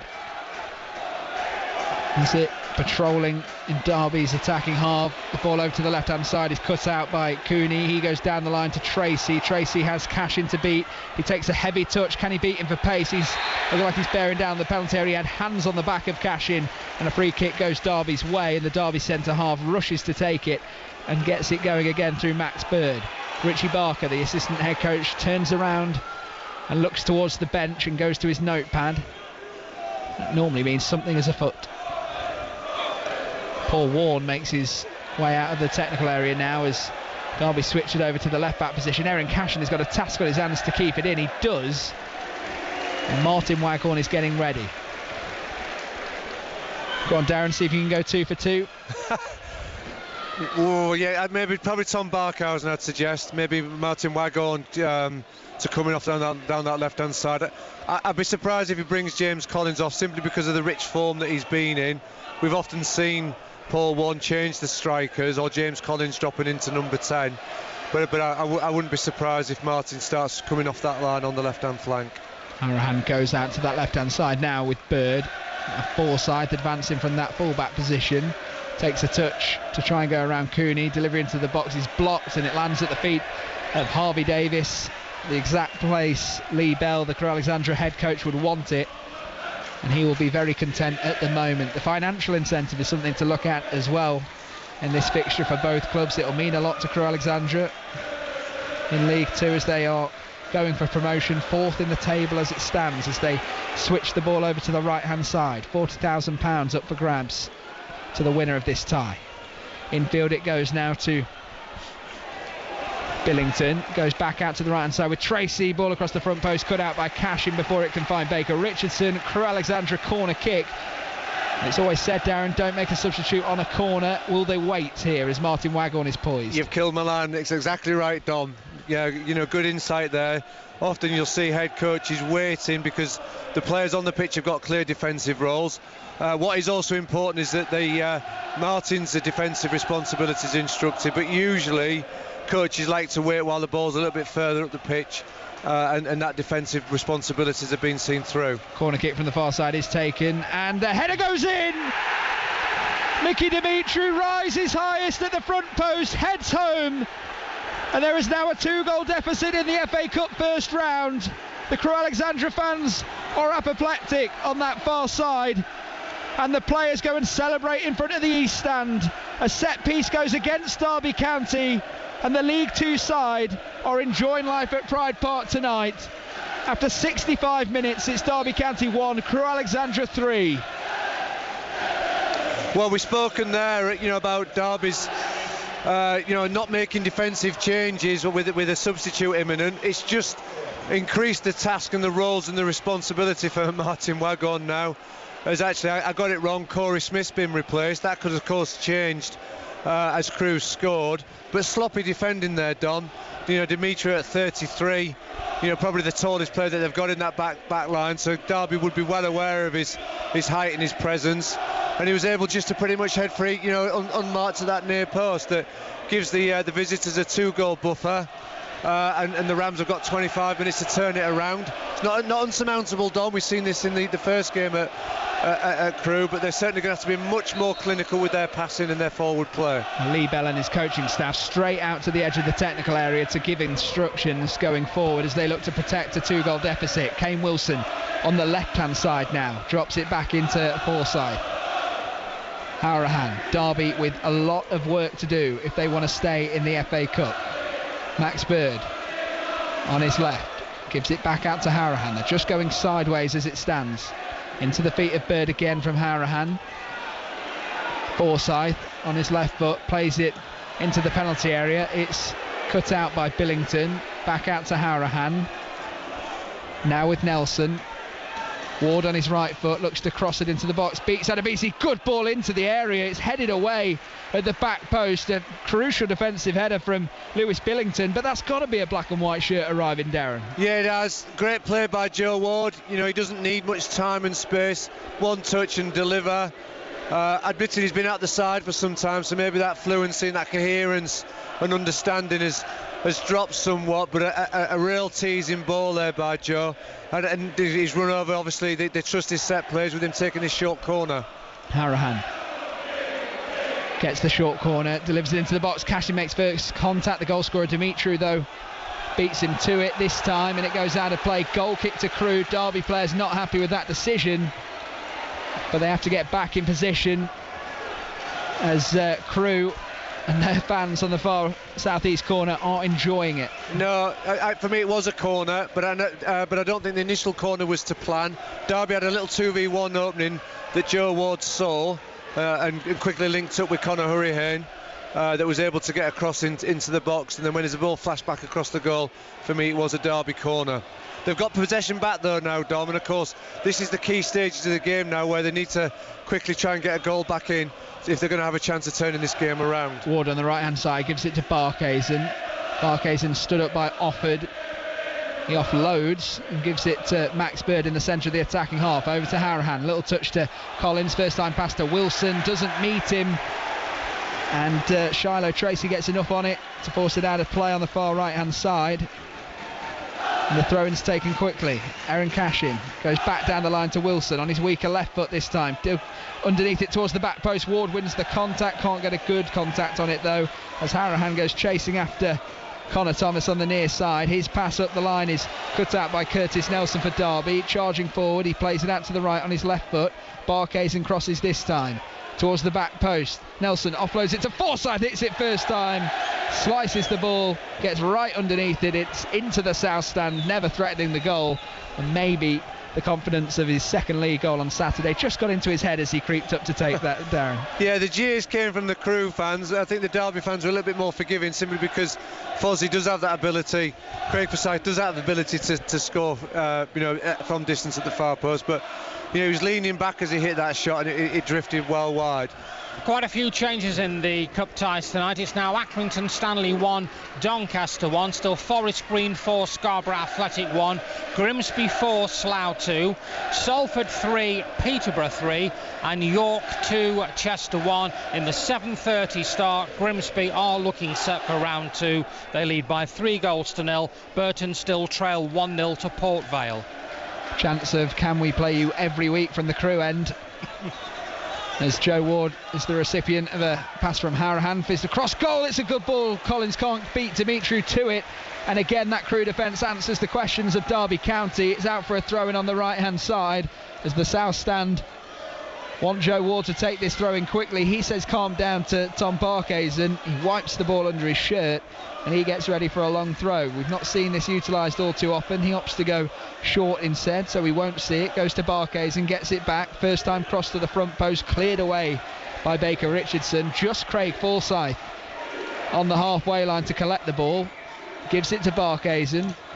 Cross into the box, finds the edge of the penalty area, headed by the substitute Martin Waghorn, and it's flicked on out of play for a goal kick on the far side, and Harvey Davis, the Liverpool loanee, just wanders back to position to take the goal kick. We have just under 20 minutes to go in this one.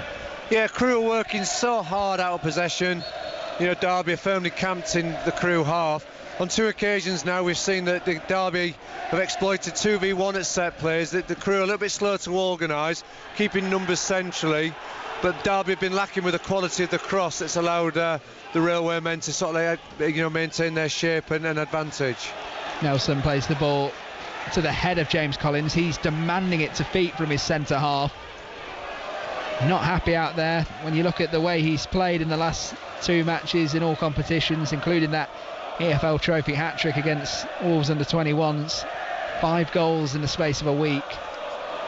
He's not got anywhere near the service tonight. Cleared away by Davis for Crewe, under pressure from Derby as they look to play out. Curtis Nelson heads it back into the Crewe half. Cooney sends it back where it was. Nelson going up against Baker Richardson, just gets a left foot at it, makes contact with the ball and takes it off its path and away from the Crewe top scorer. 7 in 15 league appearances so far in the 4th tier of English football. Scored that crucial penalty in the 98th minute against Notts County. Crewe went up to 4th and Notts County dropped down to 5th. Aaron Cashin, left side of the centre halves, gives it to Conor Harahan, who's dropped in, and he plays it backwards again, Darren.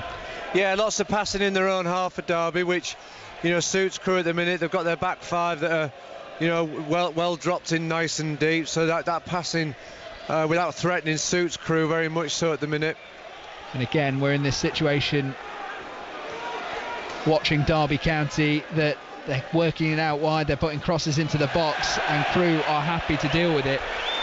And even that time Derby look to play out to the left hand side. It goes out of play for a throw in, and Crewe have a chance to get on the ball again and kill precious time in this fixture. 17 to go. And it gives Crewe confidence again. They've got good shape, they're pressurising really hard.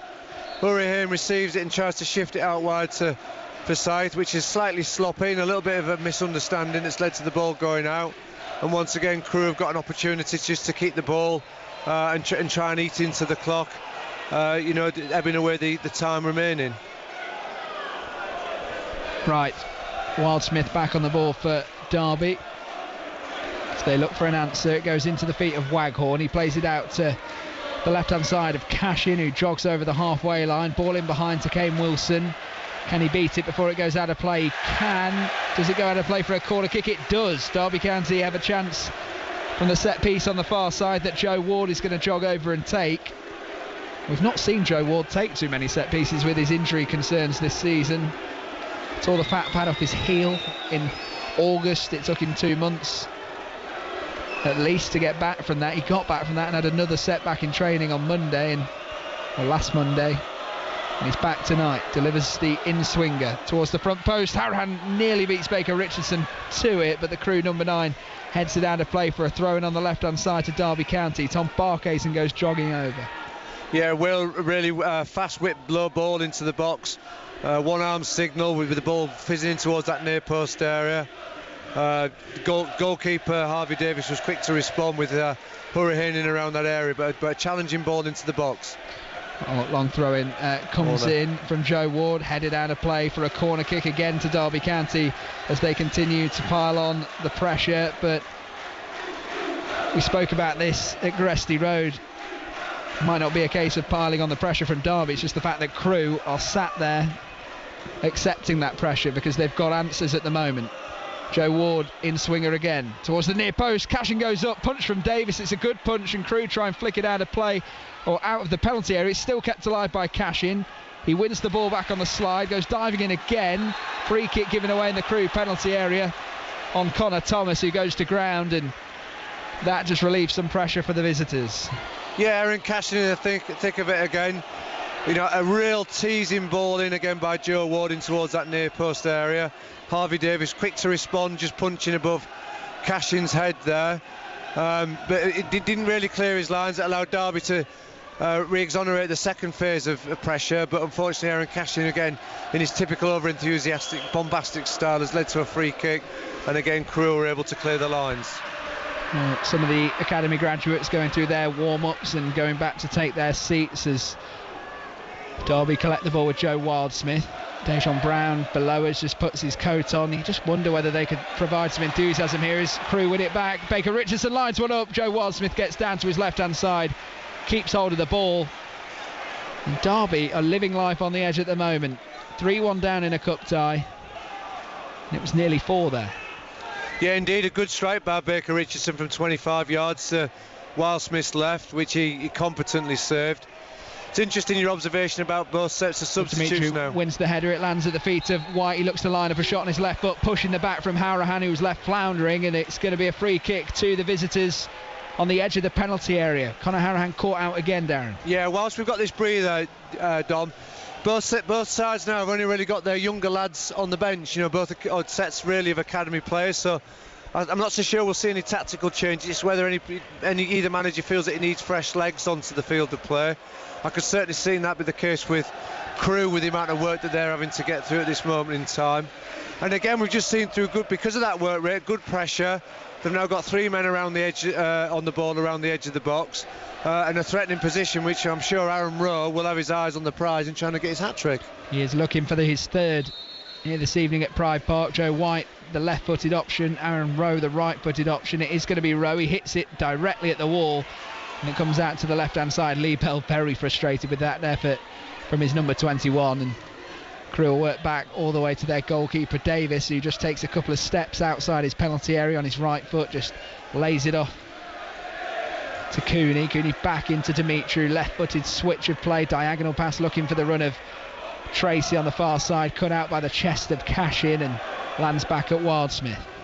Yeah, interesting that free kick there from Aaron Rowe, because he hit a really sweet opening goal left-footed, an absolute pile driver from 25 yards. And this time he gets a free kick where it's a close skill. He's got time to set himself up, and disappointingly he strikes the ball straight into the wall. Well, Bird on the ball again, gives it back out to Forsyth. Back to Bird, now Cashin on the halfway line. Derby really struggling to find an answer here tonight. They eventually found one at Gresty Road. 12 minutes still to play, the 90 as it finds the feet of Waghorn. Off the ball though, Craig Forsyth is brought down, and a free kick on the left-hand side for Derby County. Joe Ward immediately jogs over to take it. Conor Harahan over it as well, and the referee Christopher Pollard just signalling one of the Crewe players over. Okay. And yeah, it's going to be a yellow card. Is that Shiloh Tracy that's picked up the yellow card there for the Alex? Yeah, I think he obviously, because it was Dimitru that gave the free kick away. It was a tired challenge, actually. It was an innocuous challenge that wasn't really necessary, so it's given Derby an opportunity here. So I suspect that was again a little bit of gamesmanship from Shiloh Tracy. You can see the wall's being pushed back. I mean, they're only 7 yards away from the ball there. So they're trying to push the rules as much as possible as Derby now finally set up to deliver this free kick. 2 players over it. Joe Ward on the right, Conor Harahan on the left. Harahan does it with the outswinger towards the back post, and it goes straight to Harvey Davis, and that rather sums up Conor Harahan's day or evening in the FA Cup first round for the Rams. He's at fault, unfortunately for him, for the second, to which Crewe profited through Aaron Rowe and a deflection off Aaron Cashin. And now Crewe 3-1 up in this game with 10 minutes on the clock. Take the goal kick long out the hands. They're not going short anymore from Harvey Davis, and they pick up the second ball. Is this a case of just wanting it more from the League Two side, Darren, tonight?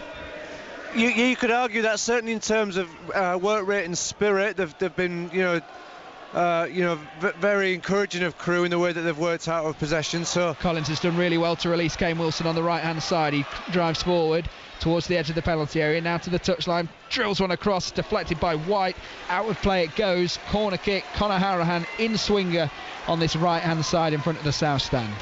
Yeah, and Crewe have been really reflective of a side that's come in with almost with nothing to lose. They've really punished Derby with their moments. Since the break, Derby have dominated in possession, but for all the passes that they've made, they've had very little threat of Harvey Davis. Here comes the delivery, hung up towards the penalty spot. Cashin can't make the first contact, and it's worked back from Kane Wilson to Tom Barkhazen out on the right hand side. Delivery in from Ward this time, flicked on by Crewe out of the penalty area again. They're winning every header inside their penalty box. Barkhazen back to Harahan. Joe Ward on the overlap. Harahan uses the fake, then gives it to Ward. He's still onside. much to his surprise, he digs underneath it, cross into the box, headed up into the sky by Baker Richardson, falls at the feet of Waghorn. He plays Collins at the near post. He's offside anyway. Wouldn't have mattered. 9 minutes to go. Derby thought they had a chance, but their number 9 was offside. It was clever from Waghorn to find his feet, but it just moved beyond the last defender. 9 minutes on the clock. Derby 1, Crewe 3. Probably Derby's best opening in the last 10 minutes at least, Dom. Crewe have got all 11 men back there. It was Baker Richardson, the striker, that was heading the ball out of the box in open play. It's indicative of where we are with the game. Derby were able to get the ball back into Martin Waghorn, but unfortunately drifted offside, and then he fluffed his lines too, slicing the ball into the side netting. Well, Davis takes the goal kick long and falls to the feet of Cashin for Derby. 2 substitutes being ready, Fapatu and Sonny Bradley.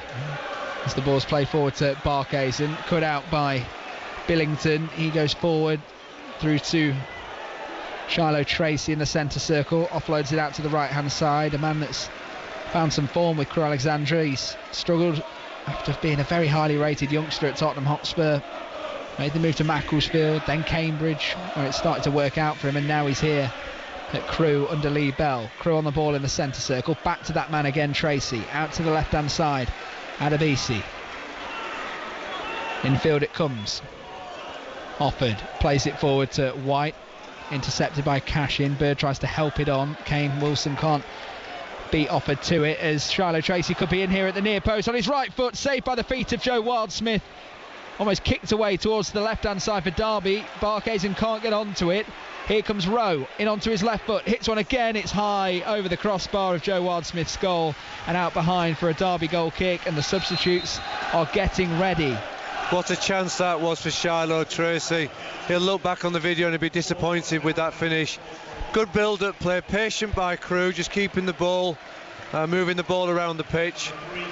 They invariably found Shiloh Tracy, who got in behind the Derby back four line, in behind Curtis Nelson. He tried to get his right foot around it when arguably it was potentially a left-footed finish, and in doing so he's ended up hitting the ball straight at Joe Wildsmith for a comfortable save. Sorry, go on, Dom. 2 changes as Craig Forsyth and captain Conor Harahan make way. Sonny Bradley in at centre-back, it seems. Joe Ward pushing on at right wing-back, and it's almost a back 3 now as Kane Wilson goes over to left wing-back, and Adebayo Fapatu gets his first FA Cup appearance off the bench. Let's see what he can do. He's on for the captain. Waghorn plays it out to Ward on the right hand side. Another cross into the box. It just goes directly at the goalkeeper Harvey Davis. He didn't connect with that properly, and Crewe have a moment to relinquish some pressure again. Colin Gibson. Burton Albion are 2-0 down now at home to Port Vale in their first round replay. Lewis Cass has got the second for the visitors. So on current scorelines, Derby and Burton are both going out of the FA Cup, and Alfreton Town will be the only sole survivor from the Derbyshire and East Staffordshire area. And that's going to be a 12:30 kickoff as well. We'll bring you full commentary of that one at the Impact Arena.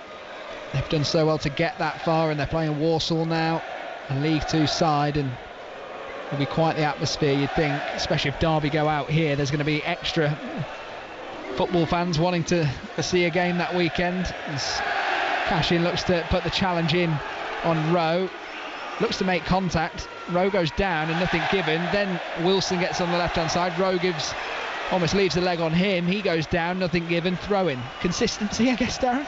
Yeah, very much so. I was interested actually, as Derby were preparing Sonny Bradley. I've got half an eye on him just to see where he actually finishes the game, Dom.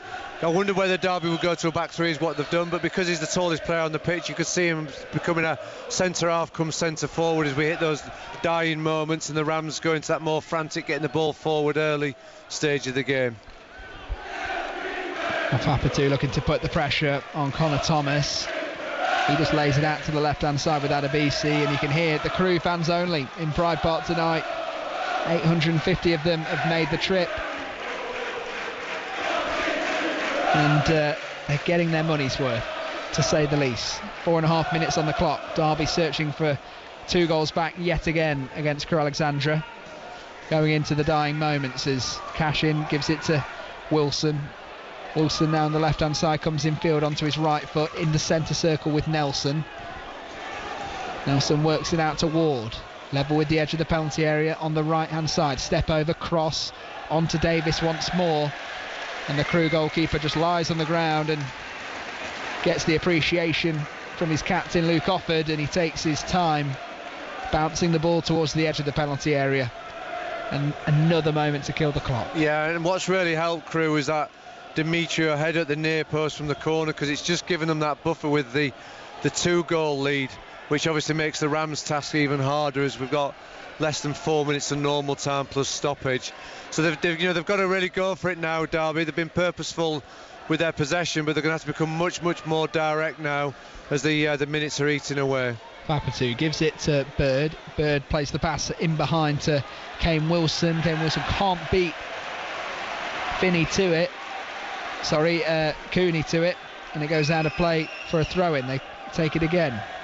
Wilson delivers the cross into the front post, can't find the head of Sonny Bradley, who's pushed up from his centre half position. He's headed out of danger by the visitors onto the halfway line. Cashin turns, drives over the halfway line. Aaron Rowe right on him as soon as he comes into the Crewe half, and he's worked it inside to Fapatu. Now Bird inside the centre circle, switches out to Ward, who's got a bit of space on this near side, gives it to Barkhuizen. He runs beyond Barkhuizen. Barkhuizen just runs out towards the corner flag. He's running down a bit of a corridor here as he lays it back into Bird, finds some space, gives it to Fapatu. What a moment it would be for him to get his first professional goal. And Abaya Fapatu gives it to Bird on the right hand side. Ward again, 2.5 minutes to go, cross into the box, goes straight to Harvey Davis once more, and the Crewe Alexandra goalkeeper is almost having a training session out there, Darren, at collecting crosses. Yeah, it's unlike Joe Watt, because he made such a good start. His first 3 crosses were quite telling and put Crewe under a lot of pressure, and his last 2 deliveries have dropped straight into Harvey Davis's hands. And at this stage of the game, he's not quick to recycle possession, hangs on to the ball as long as he possibly can, and allows his defensive line to get right up to the halfway line and get good shape. Joe White trying to pick up the loose ball. Max Bird goes into him with a bit of a crunching challenge. He goes to ground. Free kick to Crewe on the left side of the centre circle. And that looked like a moment of frustration let out from Max Bird. And not for the first time, that we've seen Joe White draw physical attention from the Derby players. He's had a really good game. He's a standout player for me in the opening hour. Really calm in possession. Drew nutmegs on Conor Hurricane and change at the point of play leading to Crewe's second goal. He's been really mature with his performance tonight, and invariably I think we've just seen that frustration coming out from Max Bird in the dying minutes as he sees that the game is starting to slip away. And unsurprisingly, Crewe are taking their time in getting this free kick set up and the recovery of the injured player. Unlike the game at Gresty Road, at this point Derby were in the ascendancy and really putting lots of pressure onto the Crewe goal. Tonight's second half, I think Derby have been poor. Their accuracy hasn't been there. They haven't created the chances, and it's not really a surprise that they trail 3-1 to the League Two side. Yeah, 89th minute is on the scoreboard to our left-hand side of the big screen here at Pride Park. That is when Nathaniel Mendes-Lang struck at Gresty Road and set Derby on their way to a comeback.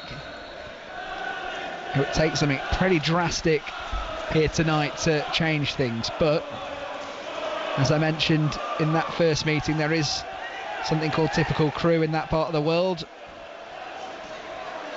Surely it can't happen twice as Kane Wilson gets on the left hand side, drives onto the halfway line, he's fouled, he goes to ground, and a free kick for Derby County just inside their own half as we await the board for the added time. Ian Corbett raises it up. 5 minutes. 5 minutes of added time, Darren. Yeah, it almost looks like Joe White's a substitute coming back on. He's obviously the injured player that's trying to retreat back onto the pitch as he stands next to the fourth official waiting for the nod so he can return. So Crewe line up for this free kick with 10 men. Unsurprisingly, they're all back fulfilling their defensive roles. Wildsmith takes the long free kick into the penalty area. Dimitri wins the header again. Max Bird goes over to try and pick up the loose ball, played up the line by Tracy. Thomas plays it down the left-hand side to Tracy again. He goes chasing after it, beyond Joe Ward, beyond Fapatu as well, nips inside him, into the penalty area. Can they get a fourth? It's rolled across, blocked to the front post by Barkhuizen, out for a corner kick, and Shiloh Tracy leaning over the advertising hoardings after that huge bust of a gut to get down this left-hand side and carry his team into Derby's defensive half. Yeah, Shiloh Tracy broke there at full tilt. You know, good pace, good footwork as well, just to nip in between the two defenders and get Crewe right up the pitch. You know, they've recovered the ball in their own defensive third.